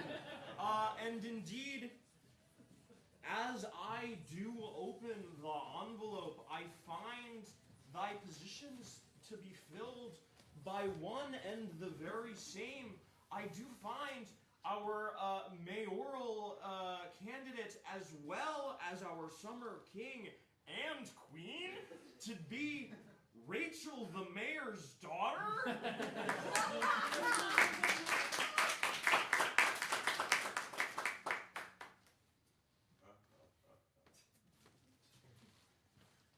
Tis me again. Sometimes I think this doth be a cruel ruse, for thou knowest I wish not to be referred to as the mayor's daughter, and yet here I am, being the mayor, and king and queen of the school which hath my mother's face upon its walls. Well, I wish to share the crown. I wish to share the crown. Bradley, wouldst thou? Tis not an accomplishment won by myself. Yes. This is the microphone, but the crown tis upon the podium. I hold the crown, and thus I hold the microphone. My hand be heavy that handle this crown, and yet my heart is light, knowing that I have ascended. For long have I been alone without my compatriot Rachel. That we have reconnected in these past few months. Oh, woe is me, for I, Sheriff Findlay, did discover this bloody and sweater, I, the very floor of the rec center. Dost thou not recognize it? No. Thou willst not ruin my victory!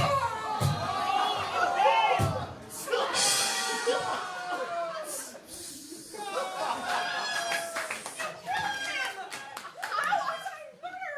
For one murder is one thing. This many I cannot accept. 'Twas not just one or two murderers, has been 3 murderers that we have accomplished together, me and my love. Indeed, Rachel, though we yet did bring you into the fold of this undoubtedly the best prank ever, we do find as yet thou hast gone too far, for the first killings, and indeed even the second we have committed, have been in private, but now this in front of the entire school and electorate, I fear we shall go to the juvenile delinquency hall. Villains, all of you. Call us not villains. Thou art scoundrels. Thou knowest not our love. We shall fight our way out of here.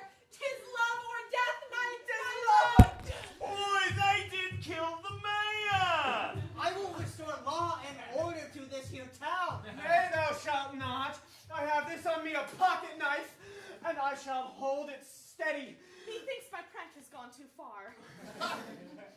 Take my crown.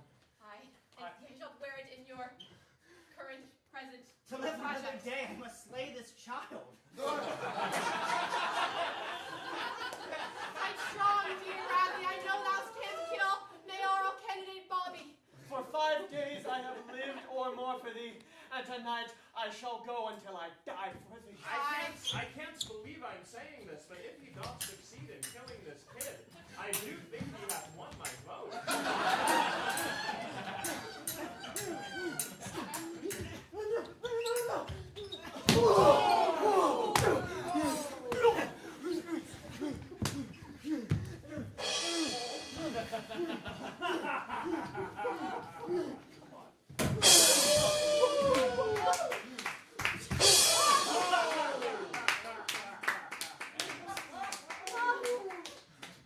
Bradley, thy wretched crime me.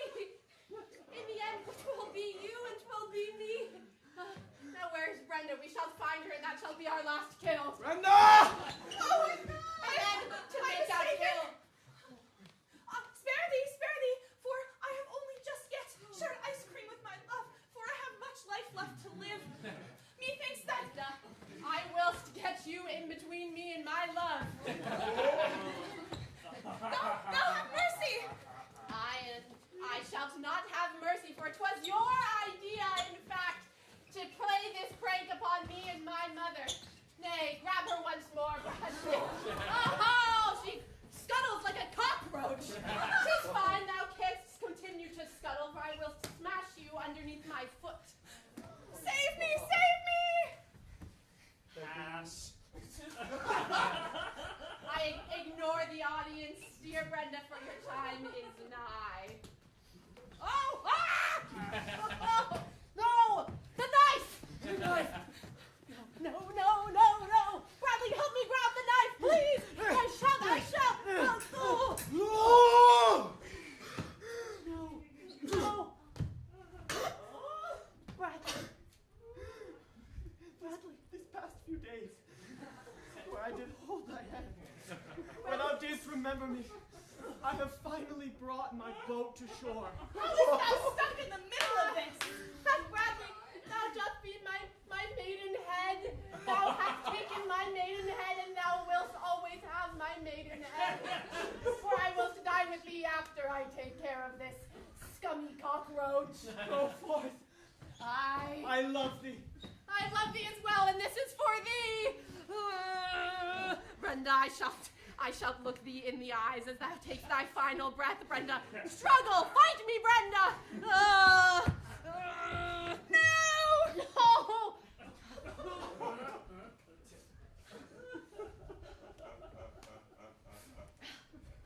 Indeed, dancers, there do but yet to seem to be one of you left on the floor. I do believe the time is appropriate for a slow one.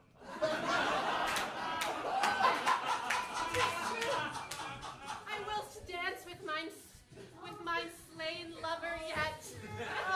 Bradley, one final dance. Oh, thou art dead, but I be strong. Bradley, and though the town be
Genre Ensemble and Valerie Ward. We are now going to take a break, maybe slightly longer than planned, because I had planned to step out at the end of that show and warm up my next ensemble, but this show was really, really great, and I did not want to exit the theater. So take a moment, the stage may be changing in front of you. Close your eyes so as not to spoil the effects that may next gird this act. It's going to be beautiful. If you like laughter, this is the time to leave.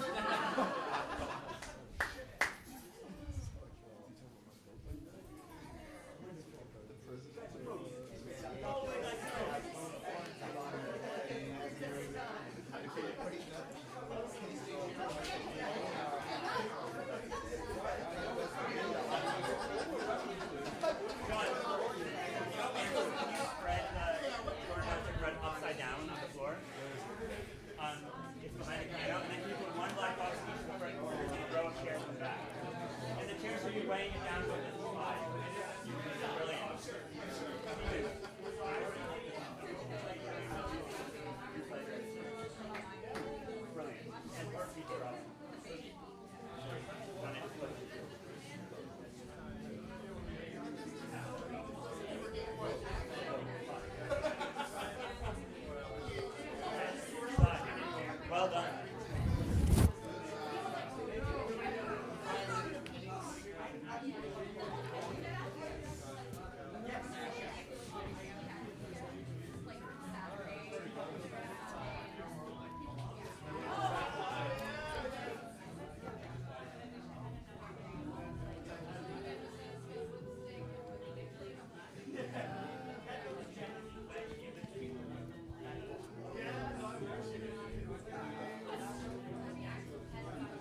There's some right here.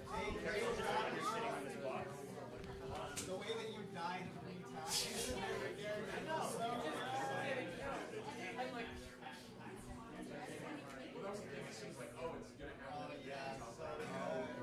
Wait, this makes no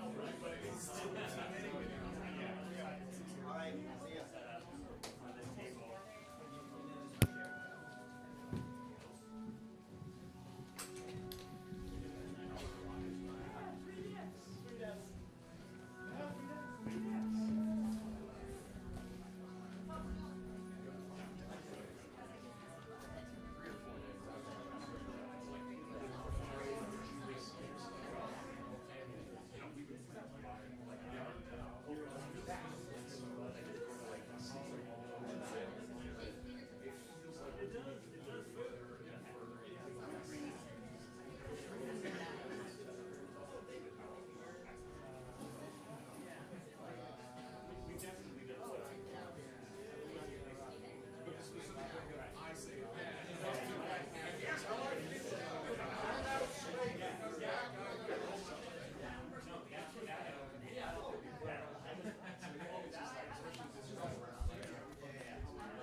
Find your way to your seats if you are unseated.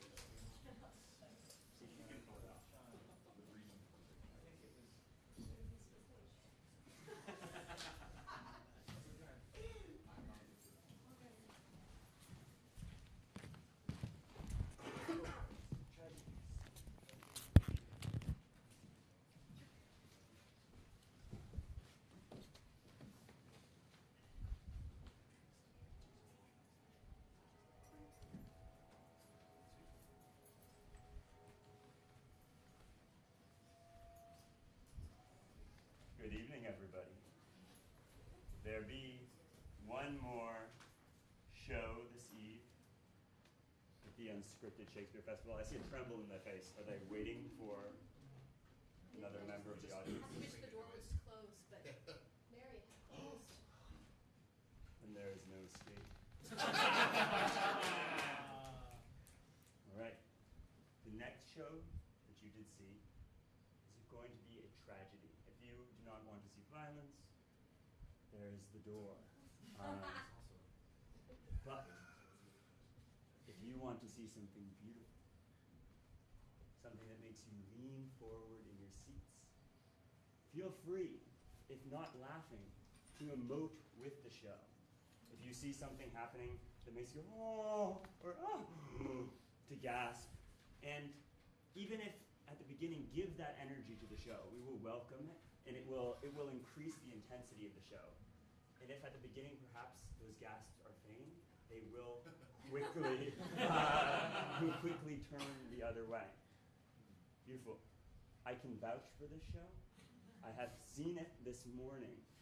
It is brilliant. And I am so freaking proud of this cast. Woo! Woo! One more thing. It needs a title. Dredged from the depths. Dredged from the depths.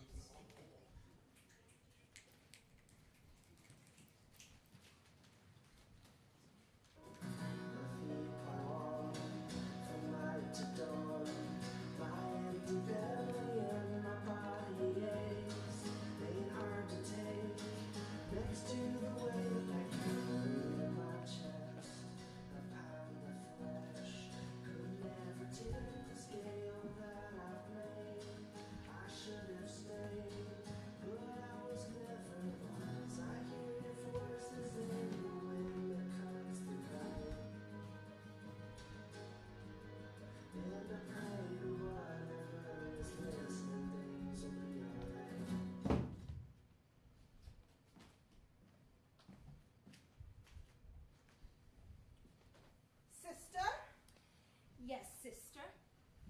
we come to our land in Cornwall.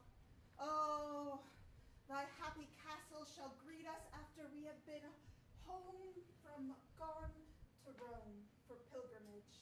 Aye, 'twas a long sea's journey. Dear Cassandra, it is good to be homeward bound. Penelope, 'tis such a privilege to be home.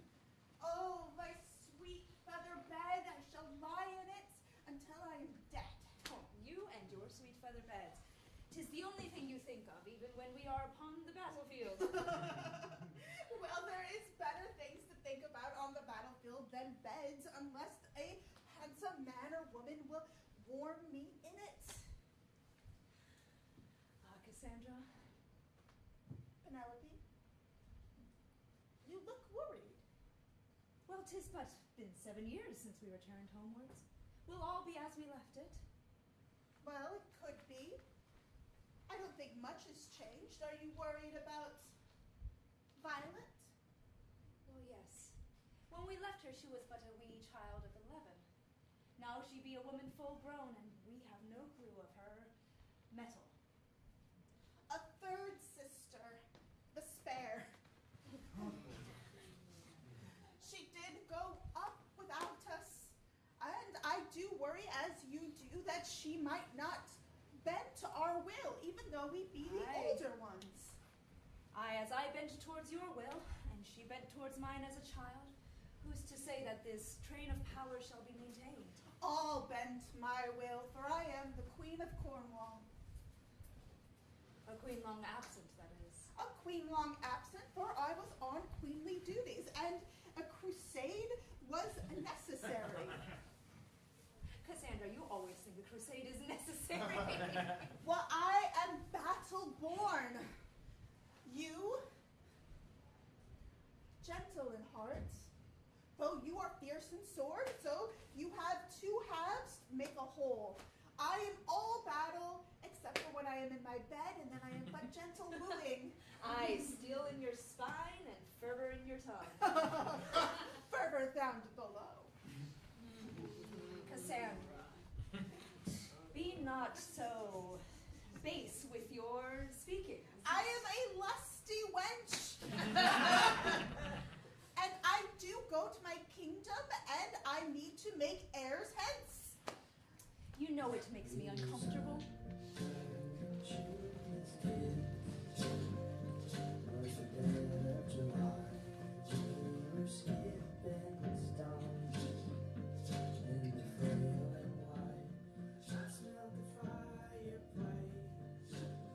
Lady Violet, thine corset doth look good.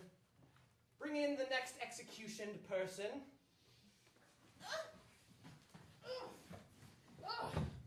Get thee down! Lady Violet, I have procured quite a great one today, for this one was caught in the market taking a gold coin. Please, I needed it for my family. Oh, a sad, sad tale from a sad man. Thinkest thou that the rule of Lady Violet, Queen of Cornwall, is soft and gentle like my sister Cassandra's was? It is not. Princess. Oh, queen. Oh, In her absence, a princess becomes queen. Remember the new government! Remember the new government! Most apologies. Dost thou want thy head or thy hand for thy thief? Why, after the new laws that Lady Violet hath put in forth, all crimes are punishable by death. Please spare me, and I shall bring you word.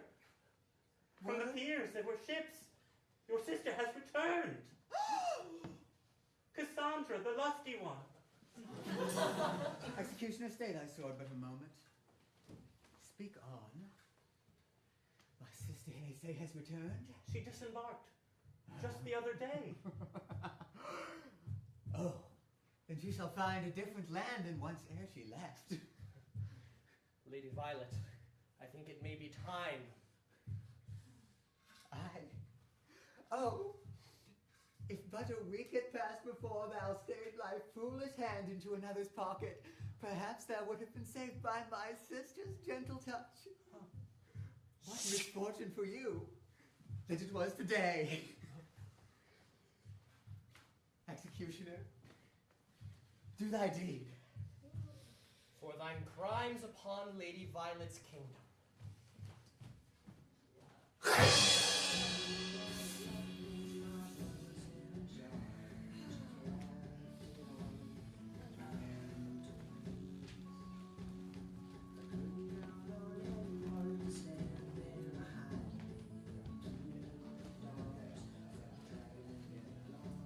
You seem to have found yourself in my apothecary.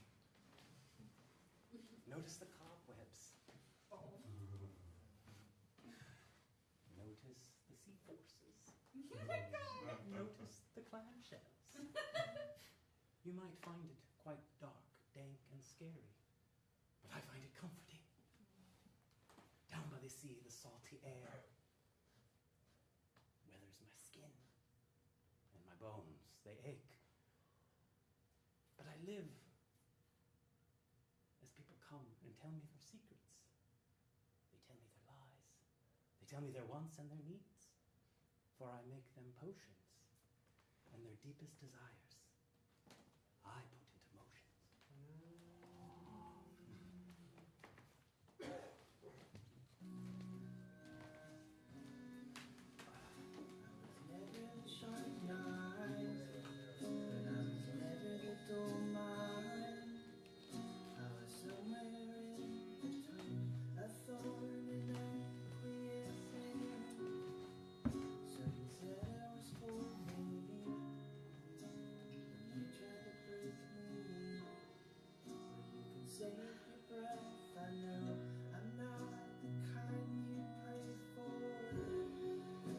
We welcome thee. Oh, dear sister, thy embrace is the most wondrous thing. Come hug our sister. Violet, 'tis been ages. Penelope. You have grown into a fine young woman. Aye, taller than us both. Oh, she does make us miniature. Oh, thy hair, thy lovely locks are long as well. I hath not cut it since thou left. Oh, a sentiment so sweet, for you are the sweetest sister. Oh, still pious? I worship a certain god, yes. And do not worry that in thy absence that the kingdom has fallen. I have been taking care of it quite well. Yes, of course. And who's thy helpmate here? Simply an advisor. I have been executing the word of Lady Violet as of late. This be Antonio. My visage is so serious. So I shall smack it off thee. Smack. Cassandra, stay thy hand a second. No! They shall think you too jolly. Well, for I am jolly. I am the queen here, and I have returned. And you shall be back to being princess again instead of queen. For you are young, and you should be wooing. As a matter of fact, I think we shall get all three of us husbands. This is what I most feared. My sister's gentle hand and laughing voice come back to rule the throne, and my own darker hand, and the things that I had, my plans, all brought to ruin. Oh, I shall see that throne return to my own hand, and that crown return to mine own head before the month is through. I promise you this, as the wind comes in from the salty sea and crusts my lips, I shall kiss the sweet angel of death with them. Methinks the man behind him looks familiar. I cannot remember where I have seen this advisor, but he does strike fear within my heart. I shall keep watch, for perhaps ill tidings brew in the depths. Away to court! I have a celebration for thee.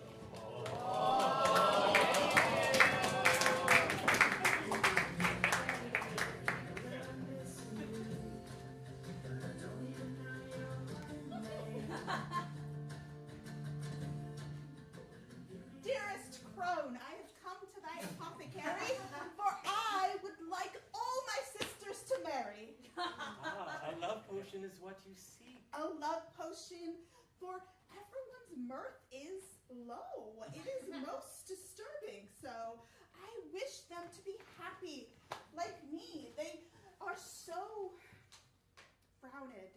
They're so serious. May I interrupt? They are but common people, and they are not crowned. Well, yes, but a crown is upon my head, and a crown could be upon their head if I were to die an untimely death. Is that what you seek? No, that's not. Oh, no, sorry. no. I seek a love potion, apothecary. If thou art dealing with poison, I shall not tarry. Now, apothecary. What is it you truly seek? You say you want love, but in your heart you desire difference. Well, I am a merry soul, for I did go to battle, and I did kill and see my friends been killed. And in that world of woe, I promised that my land would be clean as snow, that my land would have wealth of plenty for all my people, and I want my people to be safe. That is my dearest wish. I have seen the battle where people die, where in disemboweled, their intestines spill out and soak into the ground as their horse trample them. It is truly a devastating situation. And I do make merry. So because I know the value of life. And I value your life and the fisherman's life and my sister's lives. And the most important thing is that we make love and bear heirs, for the world shall end in a moment. I hear you, my queen. I have made you what you requested. In the basket, a blend of rosemary, myrrh, and oyster shell to quicken the blood, raise the temperature. One drop for that you love, and he will become obsessed. Well, okay, cool. It just raises the temperature, right? Just a little. Thank you, apothecary. Here, 3 gold pieces.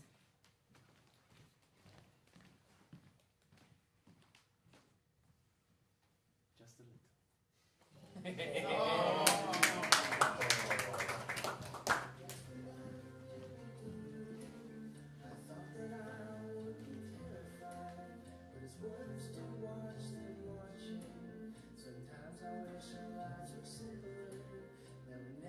Ring-a-ding-a-ding-a-ding-a-ding-a-ding-a-ding-a-ding-a-ding-a-ding.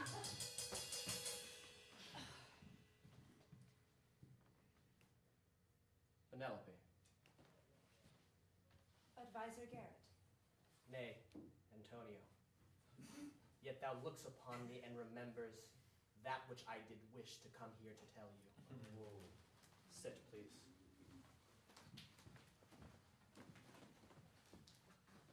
Remember those nights out upon the beach house? Penelope, look upon mine eyes. Verily thou knows who I am. Yes. Sweet Antonio, you have aged these 7 years. I have adopted a moniker of Antonio and hardened my heart since that which we did have. Aye, for I always known you as Auntie. Penelope, this kingdom was not a good place to return to. Why say you this?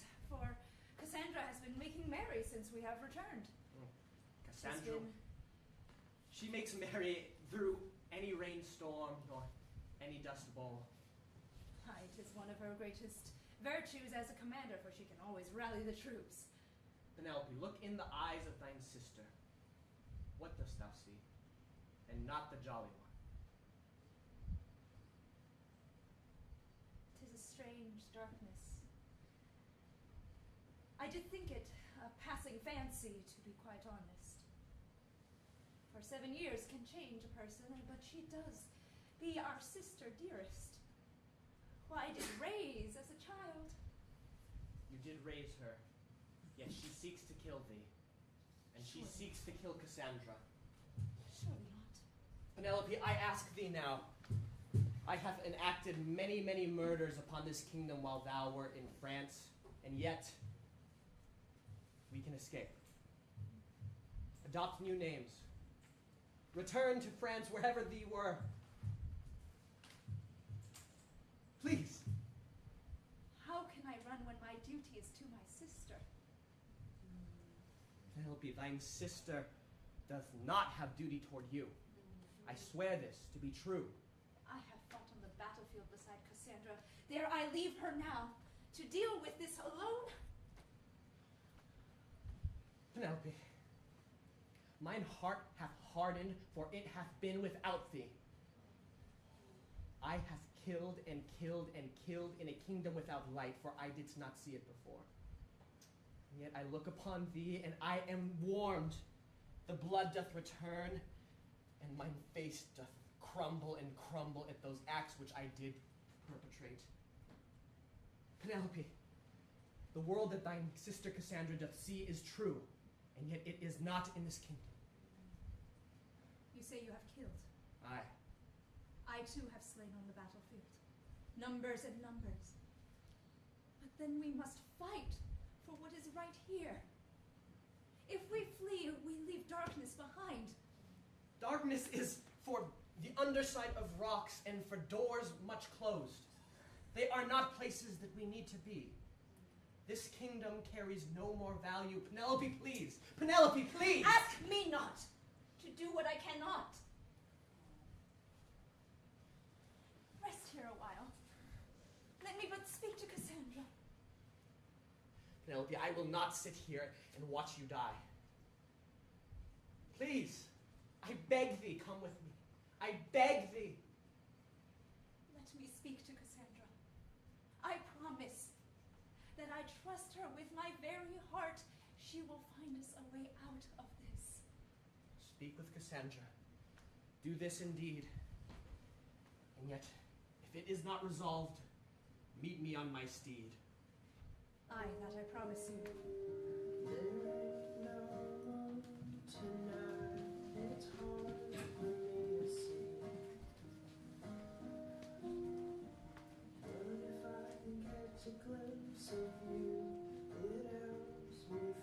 Princess Violet, pardon the intrusion. It is I, Helena, Penelope's lady-in-waiting. I have but news of your friend. Speak, Helena. He sought her out in her chamber. Antonio. Yes, Antonio. Helena, if thy tongue speaks trippingly with a lie, I shall have it cut out. Tell me, did thou truly see my Antonio with my sister? See and heard. He wishes to go against you. He wishes to back your sister and purge you from this land. He and Penelope are in cahoots against you. What had I done that all should turn against me such? Your friend Antonio. He is like a rose, sweet and beautiful, but pricks with the thorn. He is like a rose, he belongeth in my garden. For me to cherish and to keep mine forever, that none other may touch. And he will remember this. When I but remind him, he will remember. Bring him! Bring him! Please, Lady Violet, but keep this between us. Speak to none of what thou hast seen and heard.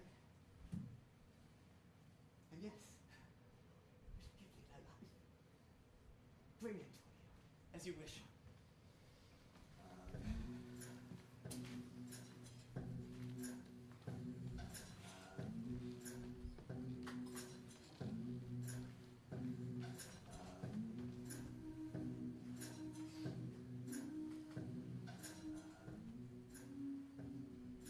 Sweet sister, do sit by me. Dear sister, nothing could make me happier. I have been to the apothecary, and I have gotten something for you that I am so excited to share with you. The royal apothecary. Much well do I know him. Pray, speak. Speak. What have you gotten for me? I may have a surprise for you as well. Sweet sister, do you remember the day you were born? You were brought to me as a babe wrapped. You were so sweet that when you were placed in my arms, you ceased to cry. And in that moment, I wish for you to cease to cry in always. Oh, dear Sister Violet, these long years we have been separated, and you have been doing your duty by our kingdom, but it is time for merriment, and I have gotten you this present. It is a vial of love potion. It is merely to heat the blood. You shall give it to anyone, and they will fall in love with you. Is there some secret heart that you wish to douse upon this? Tell me thus. Nay, nay, sister. There is none whose heart I desire who does not desire me more strongly in return. Oh, I like the confidence. But I will secret this away in mine pocket, and thank thee.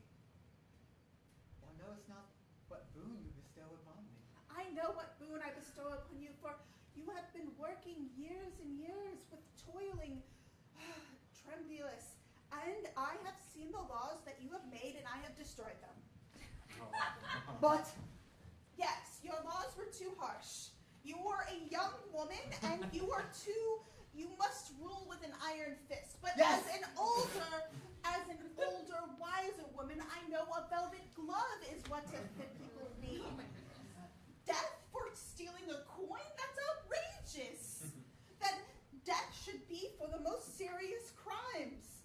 Stealing a coin should be but a slap on the wrist. Stealing a coin, stealing corn, it does not matter. A thief is punishable by death. For when the law is such, there will be no thieves remaining in this land, and we will have peace. That That is the kingdom which I wish to rule. That is not how it works. Pray tell how and why.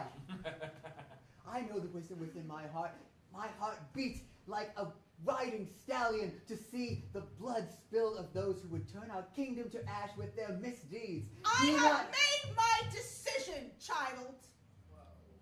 Get thee from my space until you are willing to speak to me as a queen and your honored sister. Out!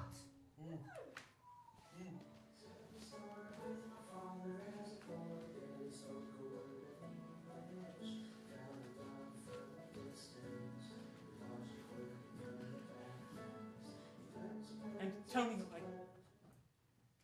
I hope you'd come. I have something to confess. I? A wave of jealousy overtook me when I saw you with Penelope. Oh. Nay. I saw you, too, plotting to leave. You were plotting to leave me here at the castle. You said you would never leave Helena. Helena. 'Twas lies, 'twas a trick of the wind, or some other thing that thou didst hear. I swear, I will not leave thee. But it was what you said. My mind is all caught up in twisted emotions now, and I fear what I have done may not be undone. What hast thou done? Helena, what hast thou done? I have told Lady Violet. Lady Violet? Helena, thou art to put our heads on the chopping block. I was overcome. Helena! Thou art foolish. Thou art simple for this move. Yea, come to me and we shall discuss, and aye, 'twas not a trick of the wind. Aye, there be machinations in my mind, yet no. Talking to such... Antonia, be thou in that chambers? Aye. May I enter? Art thou decent? No. Sweet Helena, hide under the bench. I shall open the door. Aye.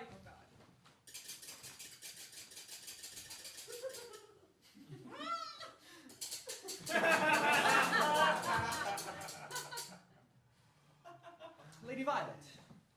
My dear sweet Antonio. Aye. Oh, that smile upon thine face. Antonio. Oh, God. Thou art my truest love, art thou not? Oh, no. Aye. For Aye. in mine pocket, instead of humans, as their execution hath been decreed undoable, I hath brought thee a live rat. It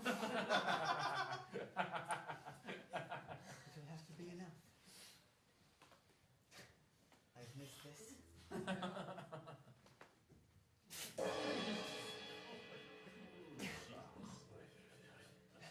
And thou seest so that I do love thee, Oh. Lady Violet, for I know that which thou wants. I know thine heart hath been made decrepit and dark by the departure of thine sisters. I know thou hast felt rudderless, and thou hast latched on to killing. And I shall bring you more deaths and more blood, Lady Violet. Aye, Antonio. Oh, you call me decrepit. You call me dark. Speak more honeyed words. For when I didst first see you order the death of a thief, I didst think, this heart be so cruel and cracked, it may be a cookie moch old.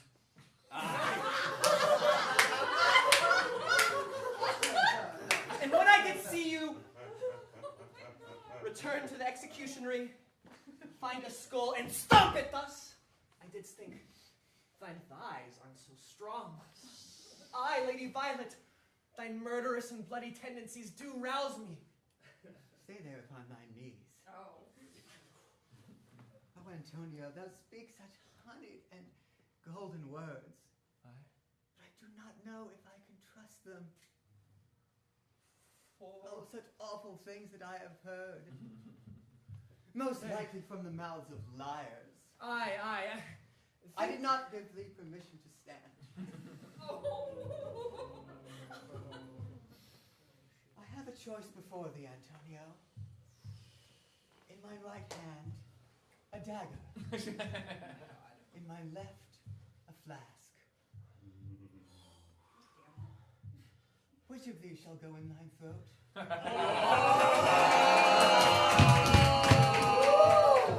For I have seen thee plunge a dagger into human, rat, nor cow. I shall push that away. Drink.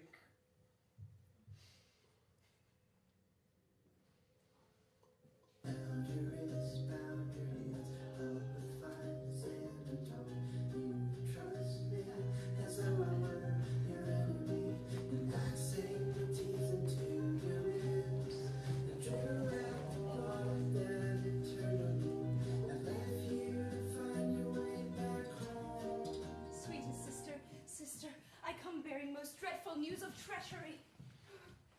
Tell me thus. You remember Antonio, who is now the advisor of Violet? Yes. We were once sweethearts, long ago, and he doth reveal to me that she has desired to see us murdered and the crown returned to her stead. Speak not, dear Penelope, such disgusting words. Violet is our sister. She does not bear us ill will. She is merely a child of 18. I wish not to believe it either, for she is my sister as well, and I, as the younger one, had the greatest part in raising her. And yet, mine eye have been steeled on the battlefield as well, and there is something wrong with her. She is a bit spirited, yes, a bit uncouth, and she is a person of steel fist. That is true. But she shall not harm us. We are experienced warriors. She is but a child of 18. Cassandra, I know this. All I ask is that you watch and listen. Perhaps we should bring Antonio here to tell you the truth with his own tongue. Bring him.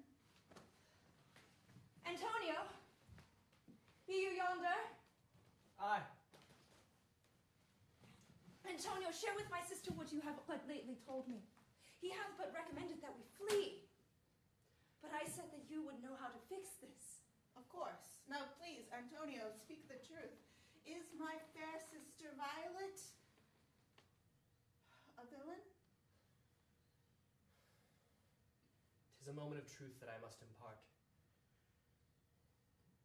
Lady Penelope hath schemed to kill thee, Cassandra. No, Cassandra! I did not do this. Antonio, why do you betray me thus? Lady Penelope, the ruse is over, for thou hast always wanted the power over thine sister. Antonio, this is falsehoods that you speak. Cassandra, remember when thou wert still here in the kingdom? Look upon mine visage. Remember that we didst lie together once? I remember your young love well. Penelope did tell me so many times, for you were her first love. Upon returning to the kingdom in a lover's confidence, Penelope did tell me her plan. Penelope, dear sister! This is not true. Cassandra, was it all lies?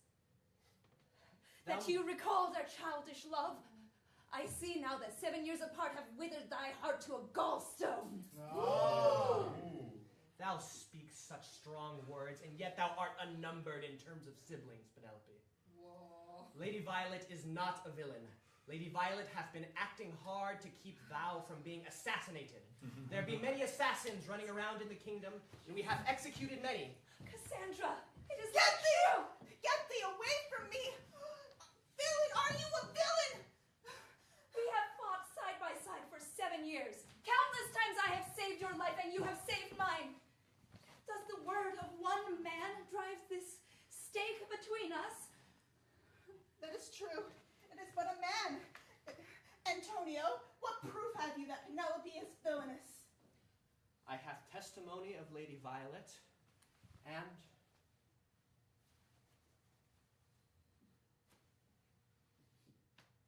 I have this note. For it be written in Penelope's own handwriting. Sister, monster. No, let me see.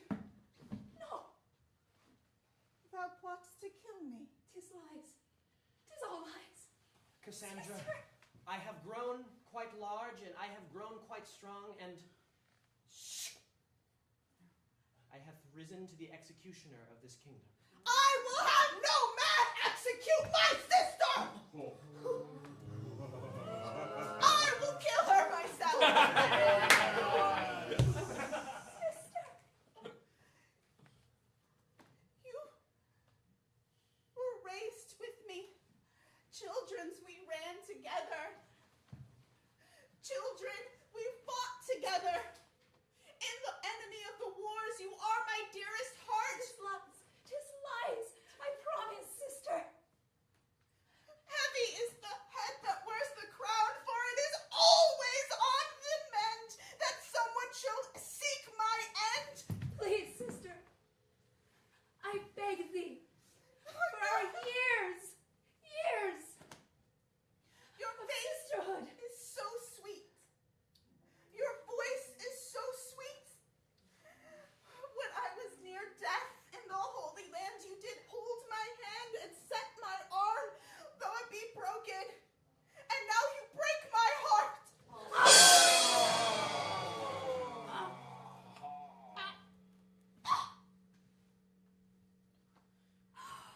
Sister, lie in my arms.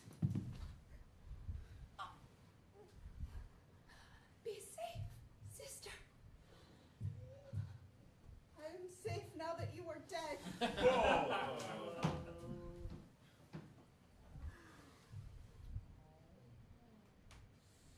I heard you tell lies.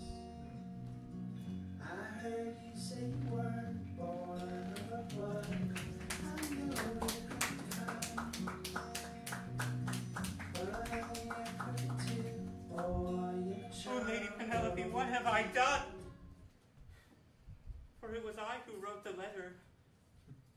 As I am familiar with your handwriting, and often do your administrative tasks.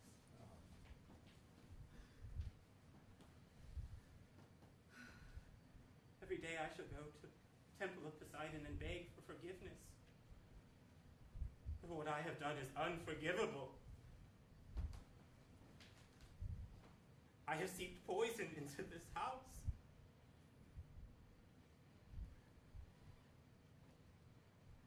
Dear Helena, a sad and sorry day befalls us all. To see a noble woman with such a fall. I'm sorry about your sister, Lady Violet. I never meant for this to happen.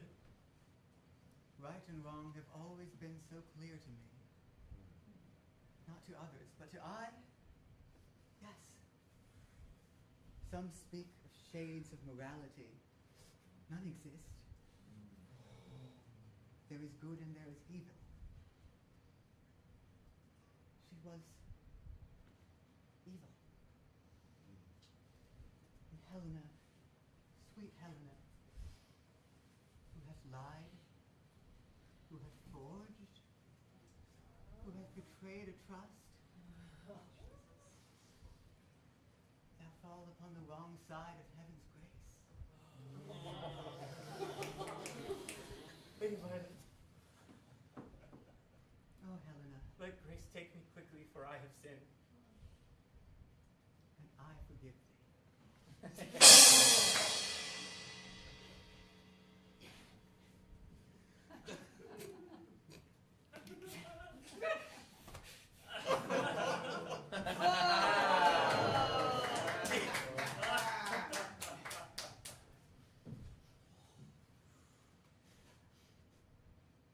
Lady Violet, I'm sorry. Go be with your lady, Helena. Go!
You will be constant for me.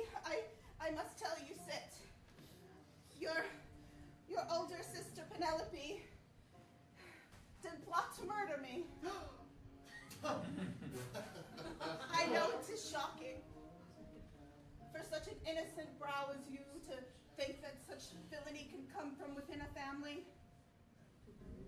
But I do not know what to do. I am going mad. I see her everywhere. I see her everywhere and there is nothing to do. Sweet sister, my mind is overcome by such darkness. Thou hast had the crown for but a week, and such vile things have transpired. My heart cannot but bleed for thee. If thou desirest... My hands are bloody. Twas but a rat in my room. Your job is your office is princess. You do not kill rats.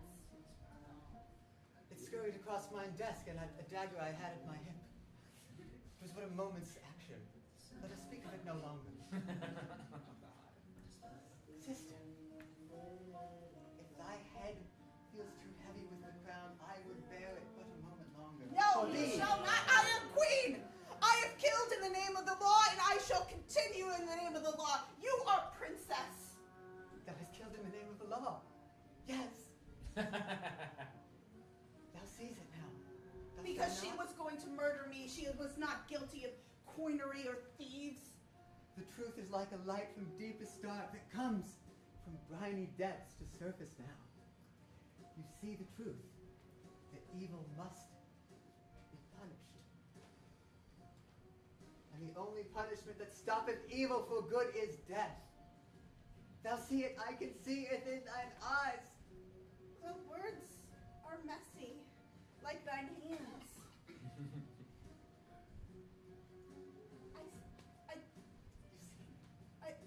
I see. We are sisters.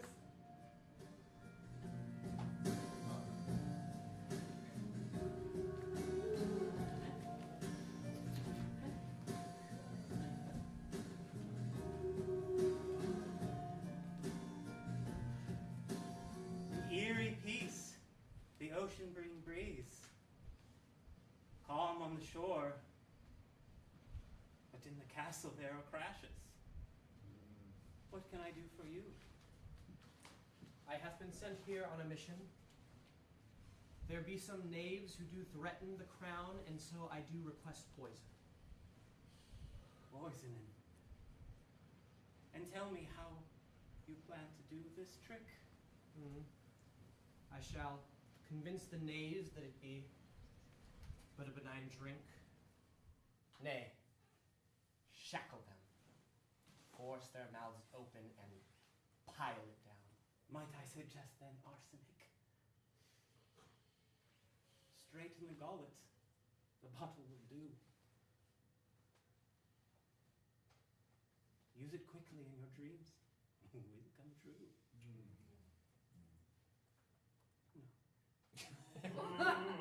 Why not? Why wouldn't thou shake mine hand?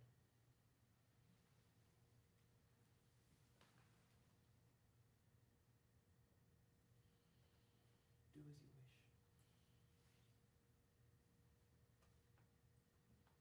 You will be treated well. Though in my room I pace and worry so, a potion's effects can last for but a week, and now that time has drawn to nearing close. Oh, Antonio, what next thy mind shall seek? I wandered off and went to fill the holes in my shadow. But everything costs. Proof is etched into the backs of my hands. I heard you say that you lost. Frederick Dane, William Crone, Jonathan Flilly, they all have been brought here on count of conspiracy to execute thee.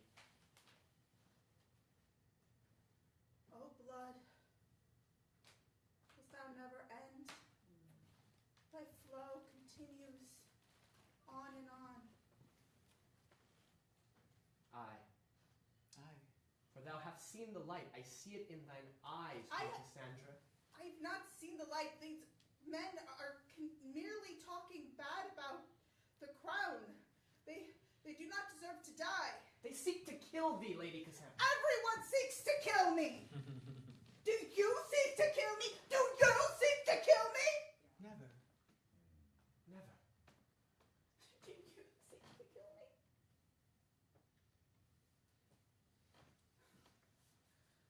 I should have died upon the Holy Lands, where my bones were buried in the Holy Sepulchre. Such weariness on this crown, on this brow. Antonio, tell me the story of when you did love my sister Penelope.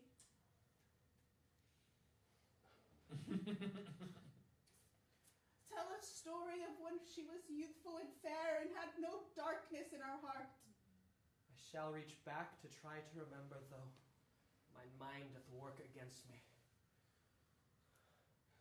'Twas a hoop and stick game that we did play on the beach.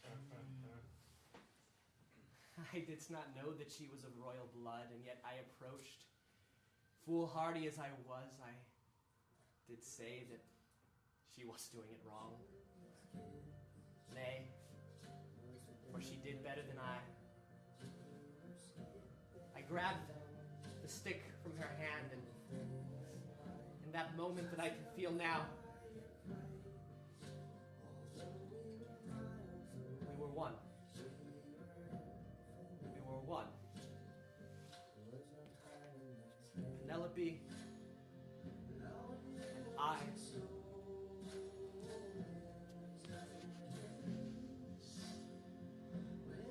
Do you see her too?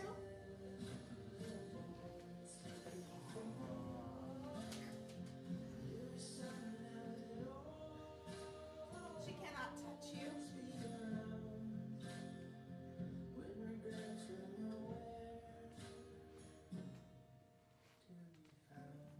Sober I am. Queen Cassandra, Yes. in this recollection I hath remembered that which needs occur. Yes, Antonio?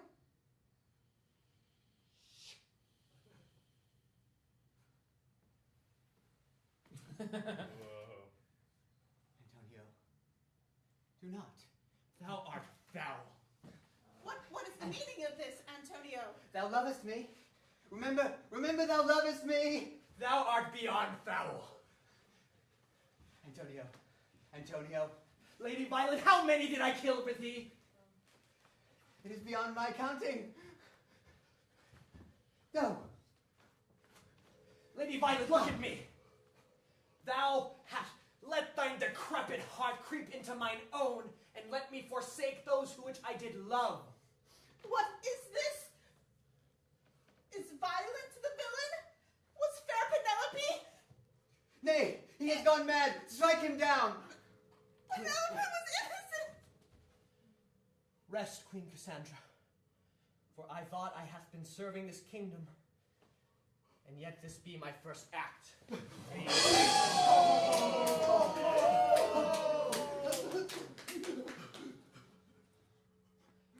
Rest. Die. With no dignity as thou didst give to so many others. Crumble like the rat.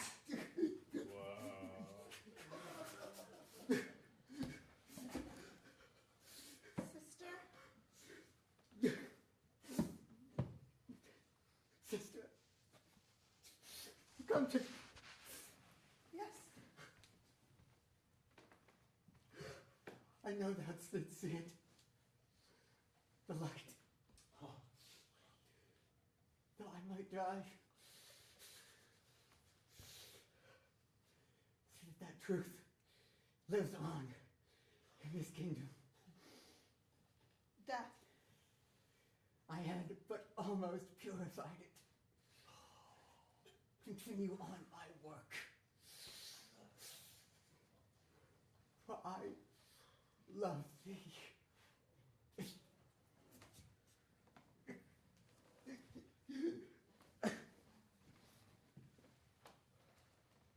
Antonio, you've killed 2 sisters. You must die.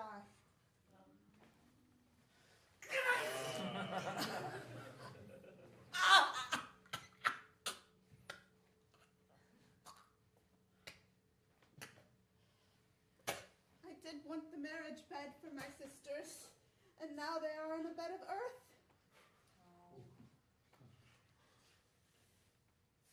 What left for me here in my kingdom?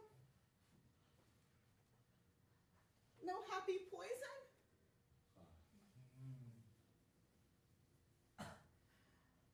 A soldier am I, afraid to die by my own hand. But there is nothing left to live. For my sisters are dead, my kingdom is dead, and I cannot live on.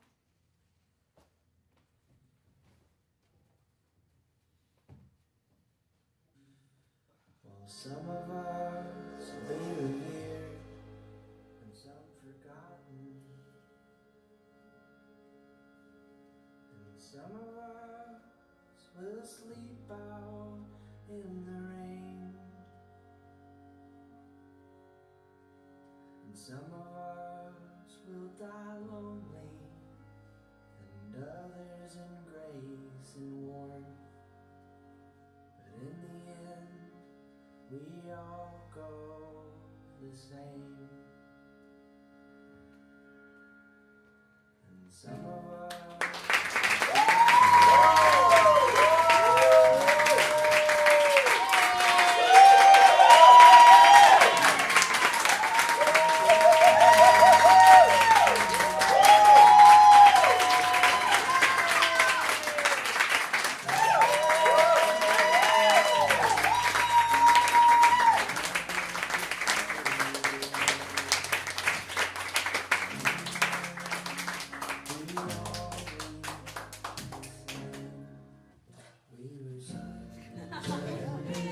Thank you for coming up to the Unscripted Shakespeare Festival.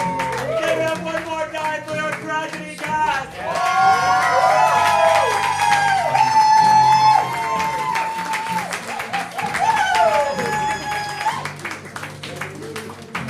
We have one thing left for this evening, and that is a jam which all of us hopefully should enjoy. We've run late, so it may be shorter than usual. Thank you all so much for coming out to be a part of this, and thank you guys so much for being so good at that show.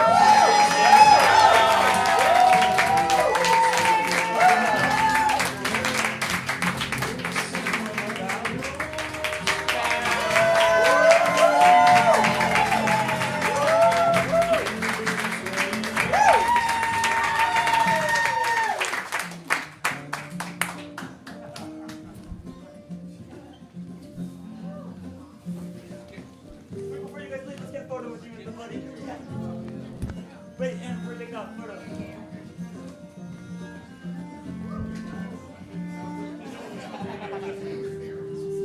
I love how much you got on your shirt. That's awesome. We can turn on the. Sorry, Anthony.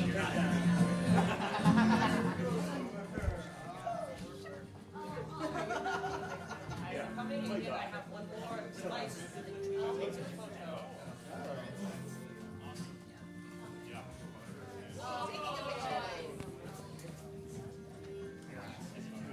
You got a We're photo? gonna do a wide one, and then we'll have to come to the next one.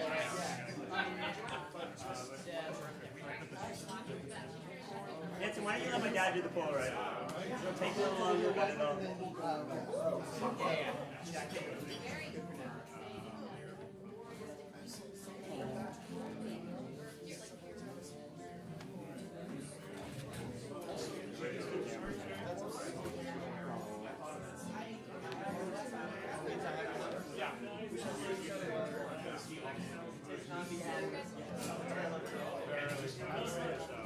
Julian. We'll need to come together, I think. I don't think it's wide, right? Okay. Like 2 layers.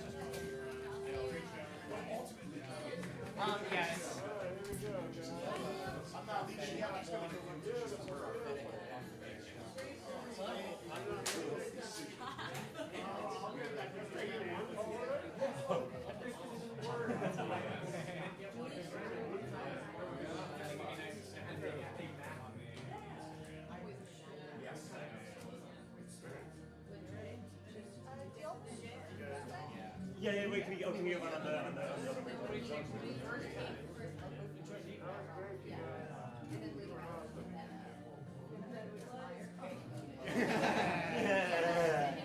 Alright. Go clean. Yes. Oh my god, I want the handprint. Brilliant work. Brilliant work. Brilliant.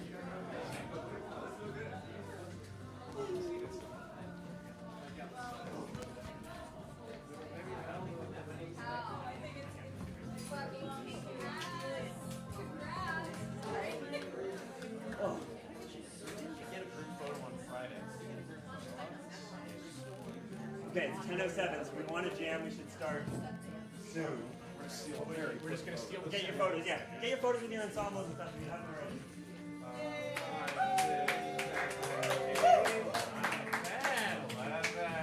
You're not counting down.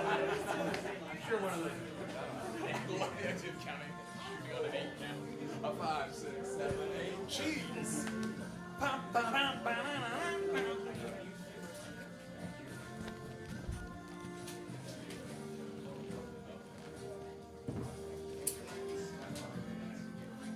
Yes, on the boxes. Yeah.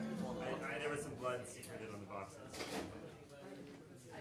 Wait, careful where you. There's a bunch of blood on it. Yeah, you go wash your hands.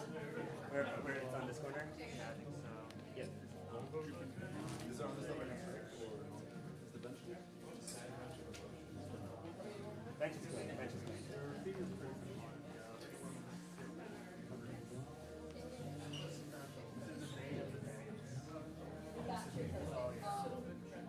My God, this is blood everywhere.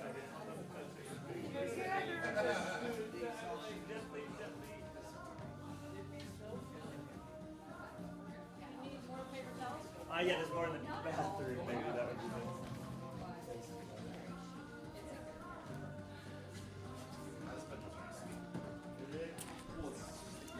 Okay. Excellent job.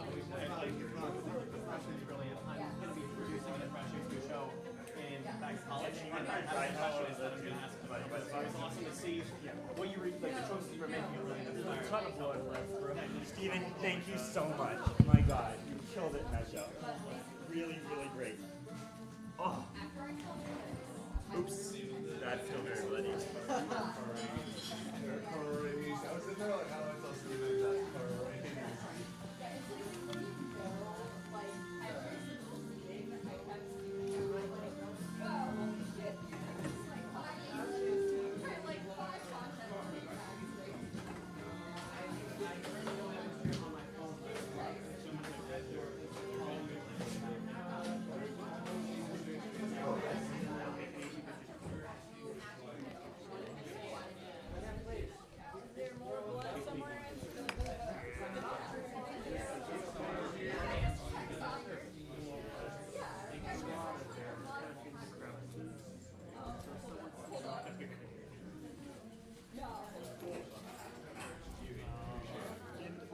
Velcro of that box too. There's like it too.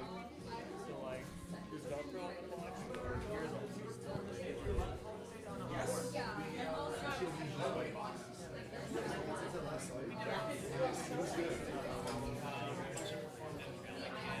It's hard to cross over right now. Yeah. I'm a pro wrestler as well, so I go down to watch frequently.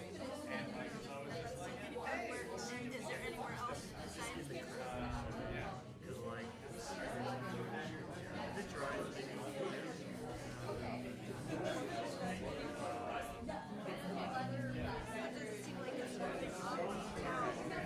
I don't always care. Honestly, just be like on that box on the wood. It would be the like very bottom, but like the Velcro within the Velcro. I'm pretty sure it's. I think it's pretty much. Right? Yeah, red is on As there. far as Yes. the internet is concerned, Okay. I'm very fine with it. We're also, give me the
back to our seats.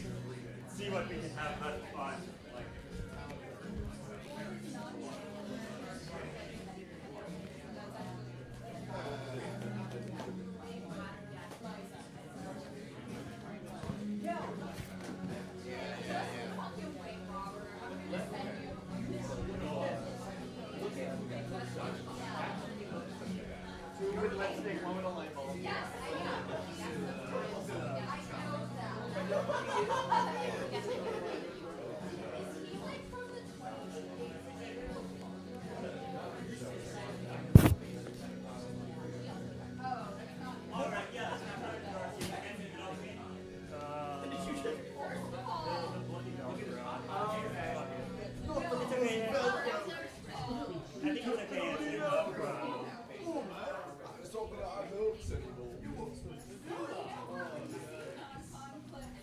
All right.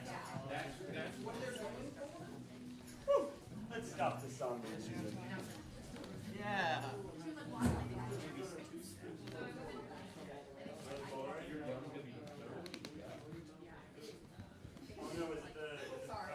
You just dropped the on one. It was out of context. It was so.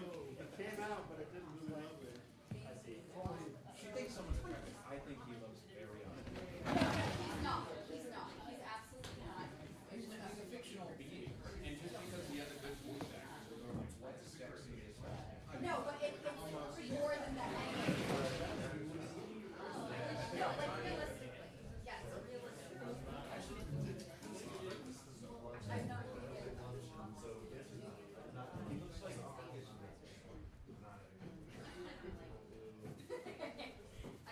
All right.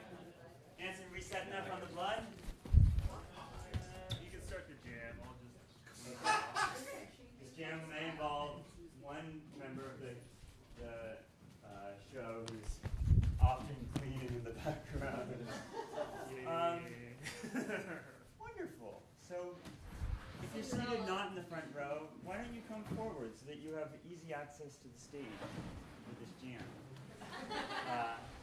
That's what I would recommend. I also wanted to say, the show I just made, I could only make because of a few specific teachers, one of whom is Lisa Rowland, who taught me how to one of whom is Inbal Laurie, who has been teaching me a lot of acting stuff recently. I also used an exercise from someone named Kalunji. I don't know his last name, but he's great. Kalunji! Kalunji. And so much of the technical element of the show I learned from watching Mark Smith direct the Liverpool Improvisation Festival, which is a wonderful place to have all the shooting. With that, let's jam!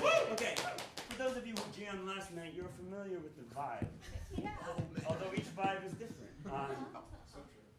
The beautiful thing about a jam at the Unscripted Shakespeare Festival is that it is self-curating to people who are lovely. So everyone who's here, I encourage you to come forward, just so you have the option of jumping up. These lovely people will take so good care of you. Even if you are nervous, if this is not your usual evening activity, like the skill level in this room is so high, and the lovely thing about improvisational skill is that it is used to make you look brilliant. So if your scene partner is very skilled, they will make you feel so relaxed and have so much fun. So really, even if it's your first time, please jump up and play. I don't like things that aren't stories. This will be one continuous large story. And it will often involve scenes that involve like 8 or 9 people being various. If you think a scene needs a tree, even, get up and tree. Wonderful. Every Unscripted Shakespeare Festival Jam show has a sort of different mechanic to it. It works very differently. And in order to discover this one, I would need a suggestion of a word, preferably one that Shakespeare would have understood. Bell. Bell. Okay. That's weird. No, Stephen. Where's Stephen? Stephen. Is Stephen still here? Yes. You still have your,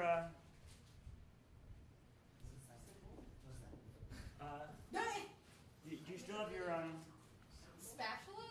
your anything that sounds like a bell? Triangle? It doesn't sound like I can make it with my mouth. Yeah. That's our bell.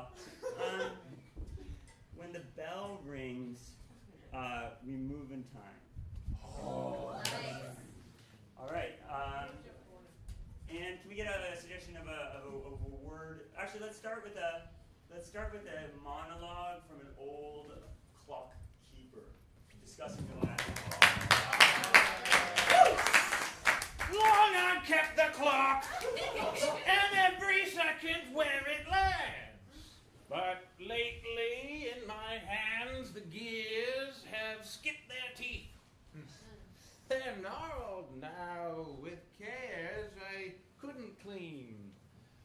Like oxidation on a joint. I'm creaky now. They know their Ollivander by his voice. I barely have a call to me that's left. I'll say, "'Tis time for breakfast," and someone says, "'Tis night." I say, I do insist upon the time. They tell me, "Ollivander, shut thy mouth." Respect was once my due. We see 50 years earlier. We need an Ollivander and some respectful people on the stage. Boy, that's a pleasant cog. Indeed it is. I like it much. And you, young clockkeeper here, what sayest thou to all this that thou hast made? Yea, they be clocks and they tell time. A worthy thing indeed. But I do think that all this that thou hast prepared for us is much more intricate than all of that. Can we get someone playing the clock? What secrets hast thou brought here to make such a worthy thing? Its motion oh so smooth and oh so fine.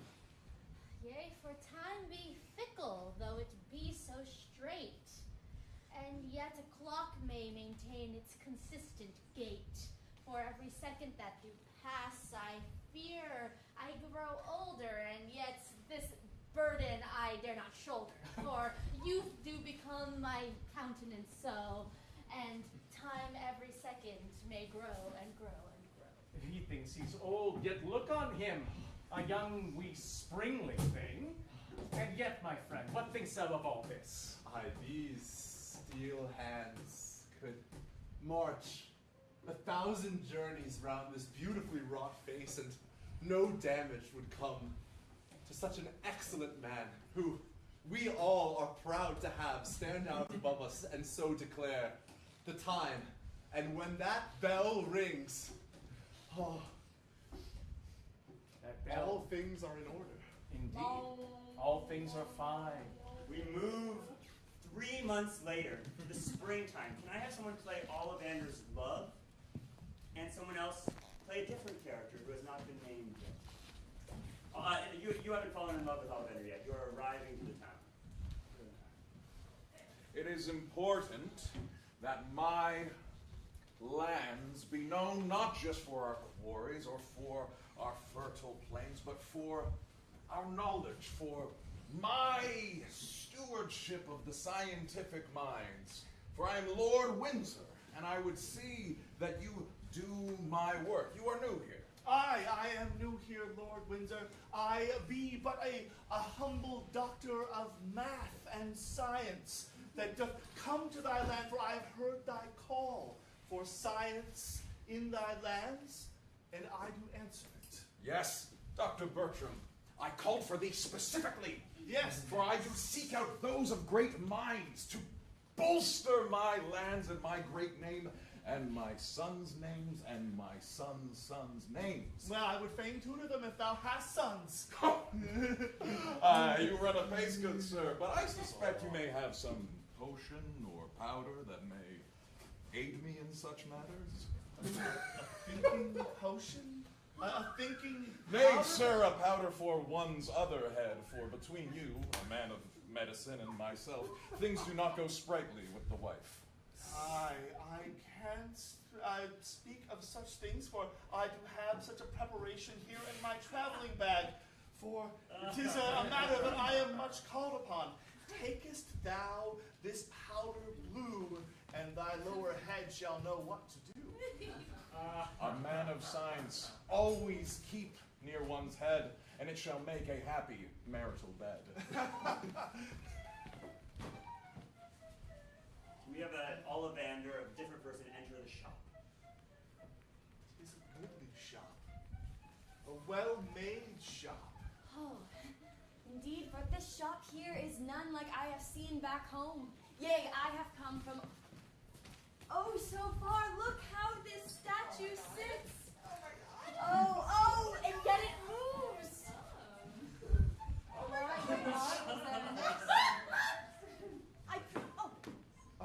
Good day. Good day. Good sir, good doctor.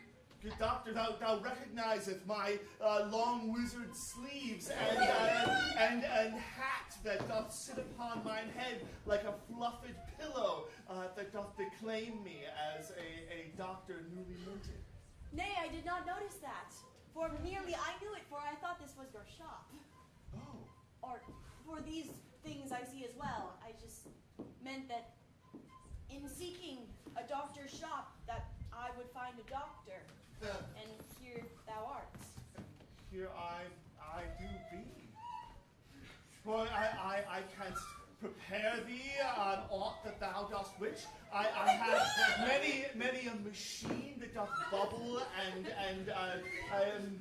machinate in the back of my lab that thou mayst see. What bringest thee to this shop? Why, I come here with a request of all I have. For thee might thou teach me here your ways of health and servitude, for my father sick, so sick that he lie pale upon his bed, nay, color remain within his skin, yet we are poor and have no coin to give, and so I ask that you might teach me, apprentice me, so that I might learn to save his soul. Save him, I would. Nay, 'tis but the machine that doth swing upon the hour and drop healing potion, a flask.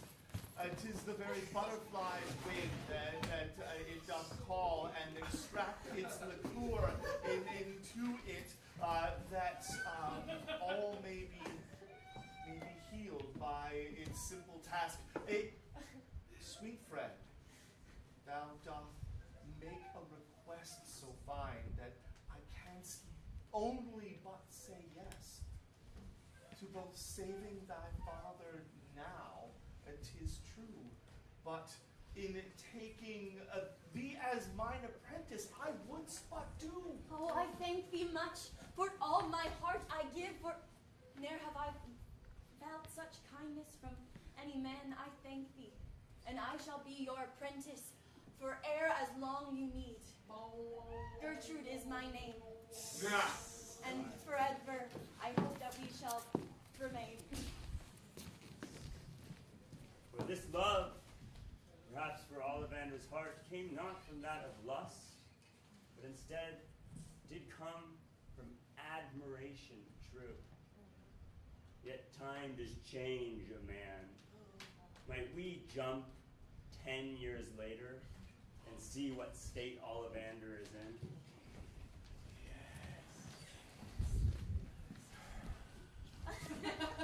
Hark, sweetie. I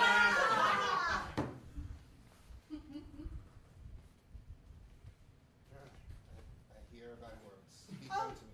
darling, thou looks depressed. I know thou is weddest to me, so must be full with happiness. 'Tis these machinations that I work. Every cog I touch, every piece I maneuver, doth seem but a failure. Dear, dear, dear one, take a breath. Breathe deep. I can't breathe. I feel constricted. I feel as if I am but a piece in the machinery that I make.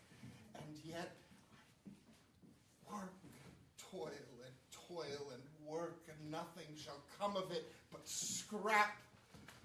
You have provided a home for me and our children. Thou hast not listened.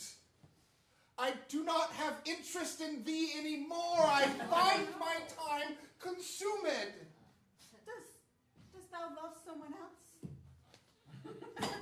I Sweet father, thou hast no interest here in us? My dear children, look at your father and tell him how you do love him. Oh, father, father, we do love thee so. A poem have we prepared for this very task. Each of us a stanza hat. And remind us all what a stanza is again. Instead, perhaps a haiku each, dear gentlemen. No, a stanza we shall have. No, this insists. A simple rhyming couplet. This is- Indeed. No, let's do a stanza.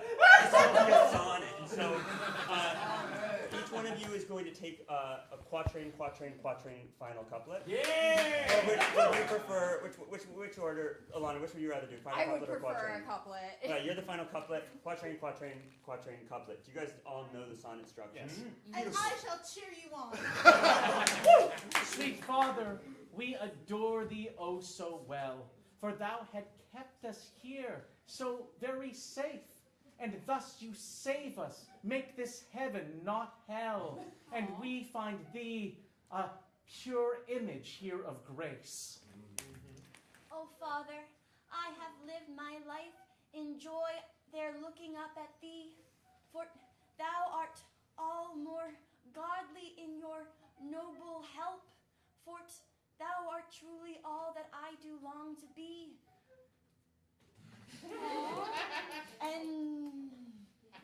And I shall never cry nor whelp. That was beautiful. O Father, thou inspirest also, and look we now upon how you make clocks.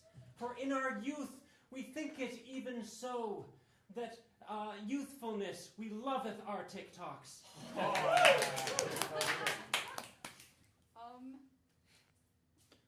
I be not so great with spoken word, but clocks thou makes,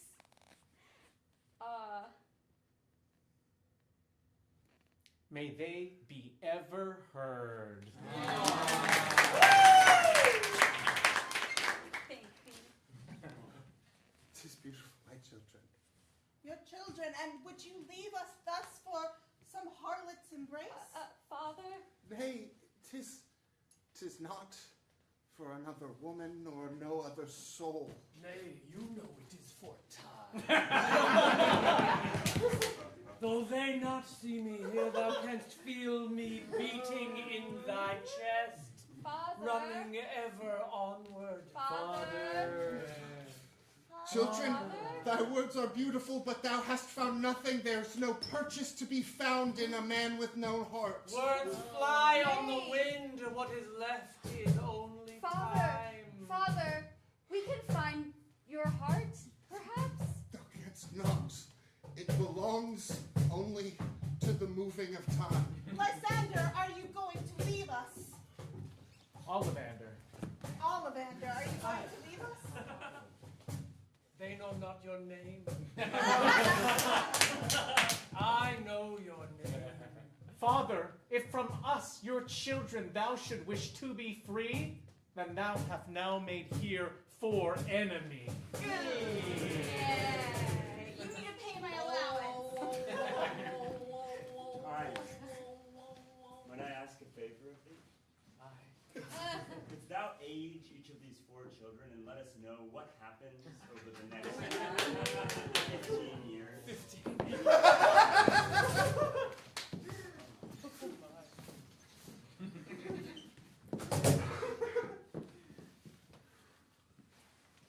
For though a boy of 7 was he once, now walks he upon roads stranger still, into villages as he does haunt, and pockets he does empty that were full.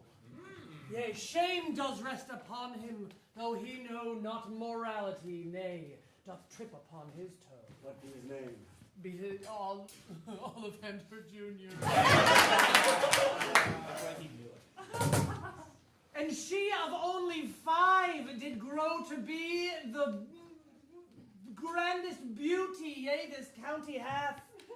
And she did pick and choose the boys to be the one that would accompany her on her path. Yea, so she did marry, and did begin to run a shop of sundry things. Yea, flour, hemp, and whatnot. She did carry. Her soul was crushed there beneath those bins. And of course, her name was. And of course, her name was Maribel. He, a boy of 8, so plucky bright. The favorite of his mother and his dad. Yea, he would leave his home and follow light.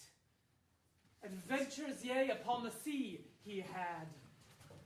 But then did one harsh pirate turn, and taking treasure there from box and home, then destitute he did return to home. And now doth beg outside the tavern still. His name be Bluto. And finally, the youngest lass is here. Ne'er did she leave her family home. She gazeth out the window, it is clear, but sees not a future, nor a bone. Yea, her very bones do wither then and dry. A bastard am I. And she would... I claim him not. This is a son of time, as are we all. Yea, that doth catch us and sweep us up in its turning. Bastard or no, thou art equal in the eyes of time. I thank thee. Aye, yea. Her name be Margaret. And what be the bastard's name? I know it not my name. Oscar is his name. But he knows I will it take not. that. Oscar I am, though he knows it and not. Oscar I will be. Right. I'll take that moment, an Oscar moment. Let's do What an Oscar! All right, let's get someone up who hasn't. If you haven't been up yet, take a chance to be Ollivander Jr., a thief. And let's see some thievery. Oh, I do walk upon the street and care not where my wallet and purse do land. For I am idle and jingle my coin loudly, that a thief might but hear it. Charles, my cane needs inspection. Take a look. Oh, look, thy cane be but bright, and I do leave my purse hanging heavily upon my belt, that a thief might take it. I, a usurer, have many dollars in my keeping. I never worry carrying sack outside my clothes. Ah, and jewels upon every finger do I have to flaunt them about the town. I feel I'm lacking jewels for this good square. No, nay, thou doth have many a jewel that thou canst purchase. Oh, I feel enlightened by these many pounds. My feet do float upon the ground as though Hermes' own winged shoes do I wear. No jewels upon fingers do I have, and naked do my hands go. What medication made you Hermes? I know it not, but I shall skip home light upon the ground. You all, though of high or low-born station, have clearly not the power of observation. I am Constable Gumwood. I should have known by your dress. I quite indeed. I'm one of the people you serve. I'm very rich. Ah, I seem to have lost my cane just now. It was in my hand, and now it's gone. I be upon the trail of an awful thief, who takes and cares not for the hurt that he has caused the people of this town. Our town has a thief? I believe this was a kindly place. I once not have bought property in such a space. To be under threat from day and night, Constable, you must help me in my plight. I'll pay thee extra. I'll take this and not even ask why, and catch the thief so thou may continue to gentrify. Oh, you're so conscientious. This is my middle name. It suits you. Eduardo Conscientious Gumwood. That's really good. And there's a constable in front of it too. My name is Hamlish Artensio Fortinbras. Oh my God! Hamlish Artensio Fortinbras. Constable! Aye, the mare hath been breathing verily down my neck. No thieves have thou caught. Ere, what causes this?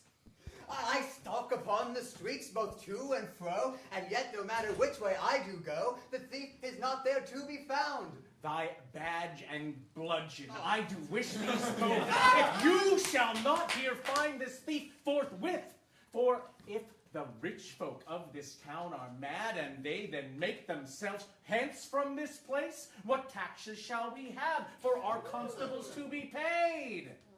Thy neck is on the line, as here is mine. What sayest thou? What thing shall thou now do? I'll get him in the law's most iron grip, but to do this, I need a partnership. I will be it. I be but from France, but know my way around this here town. I be Inspector Javert. Indeed, an unlikely pair have we now. Come what thy fame precedes thee. And thus go off. Go and do all of it. For me, I am getting too old for this shit. Let us now move 5 years earlier and see young Maribel when she was at her prime, seducing men.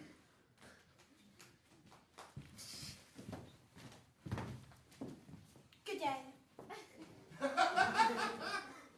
Thy weapon is small.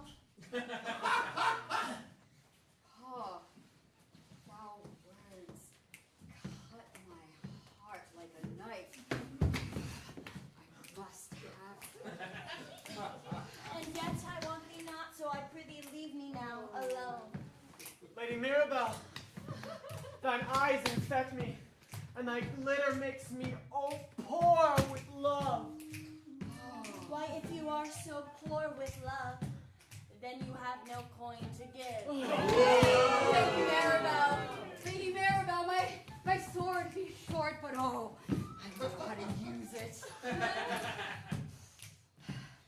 Thou wish to use a sword on me? Why, if thy sword is small, I prithee, give it up. Fellow. Fair Maribel, I have written you a song. Sing it. Oh dear. Sing on.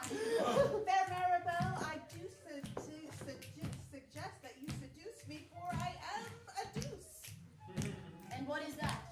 A merry jape. I have lots of funny things to say. Say them. Knock, knock. Why? Who knocks? Tis the constable. The constable. For your brother.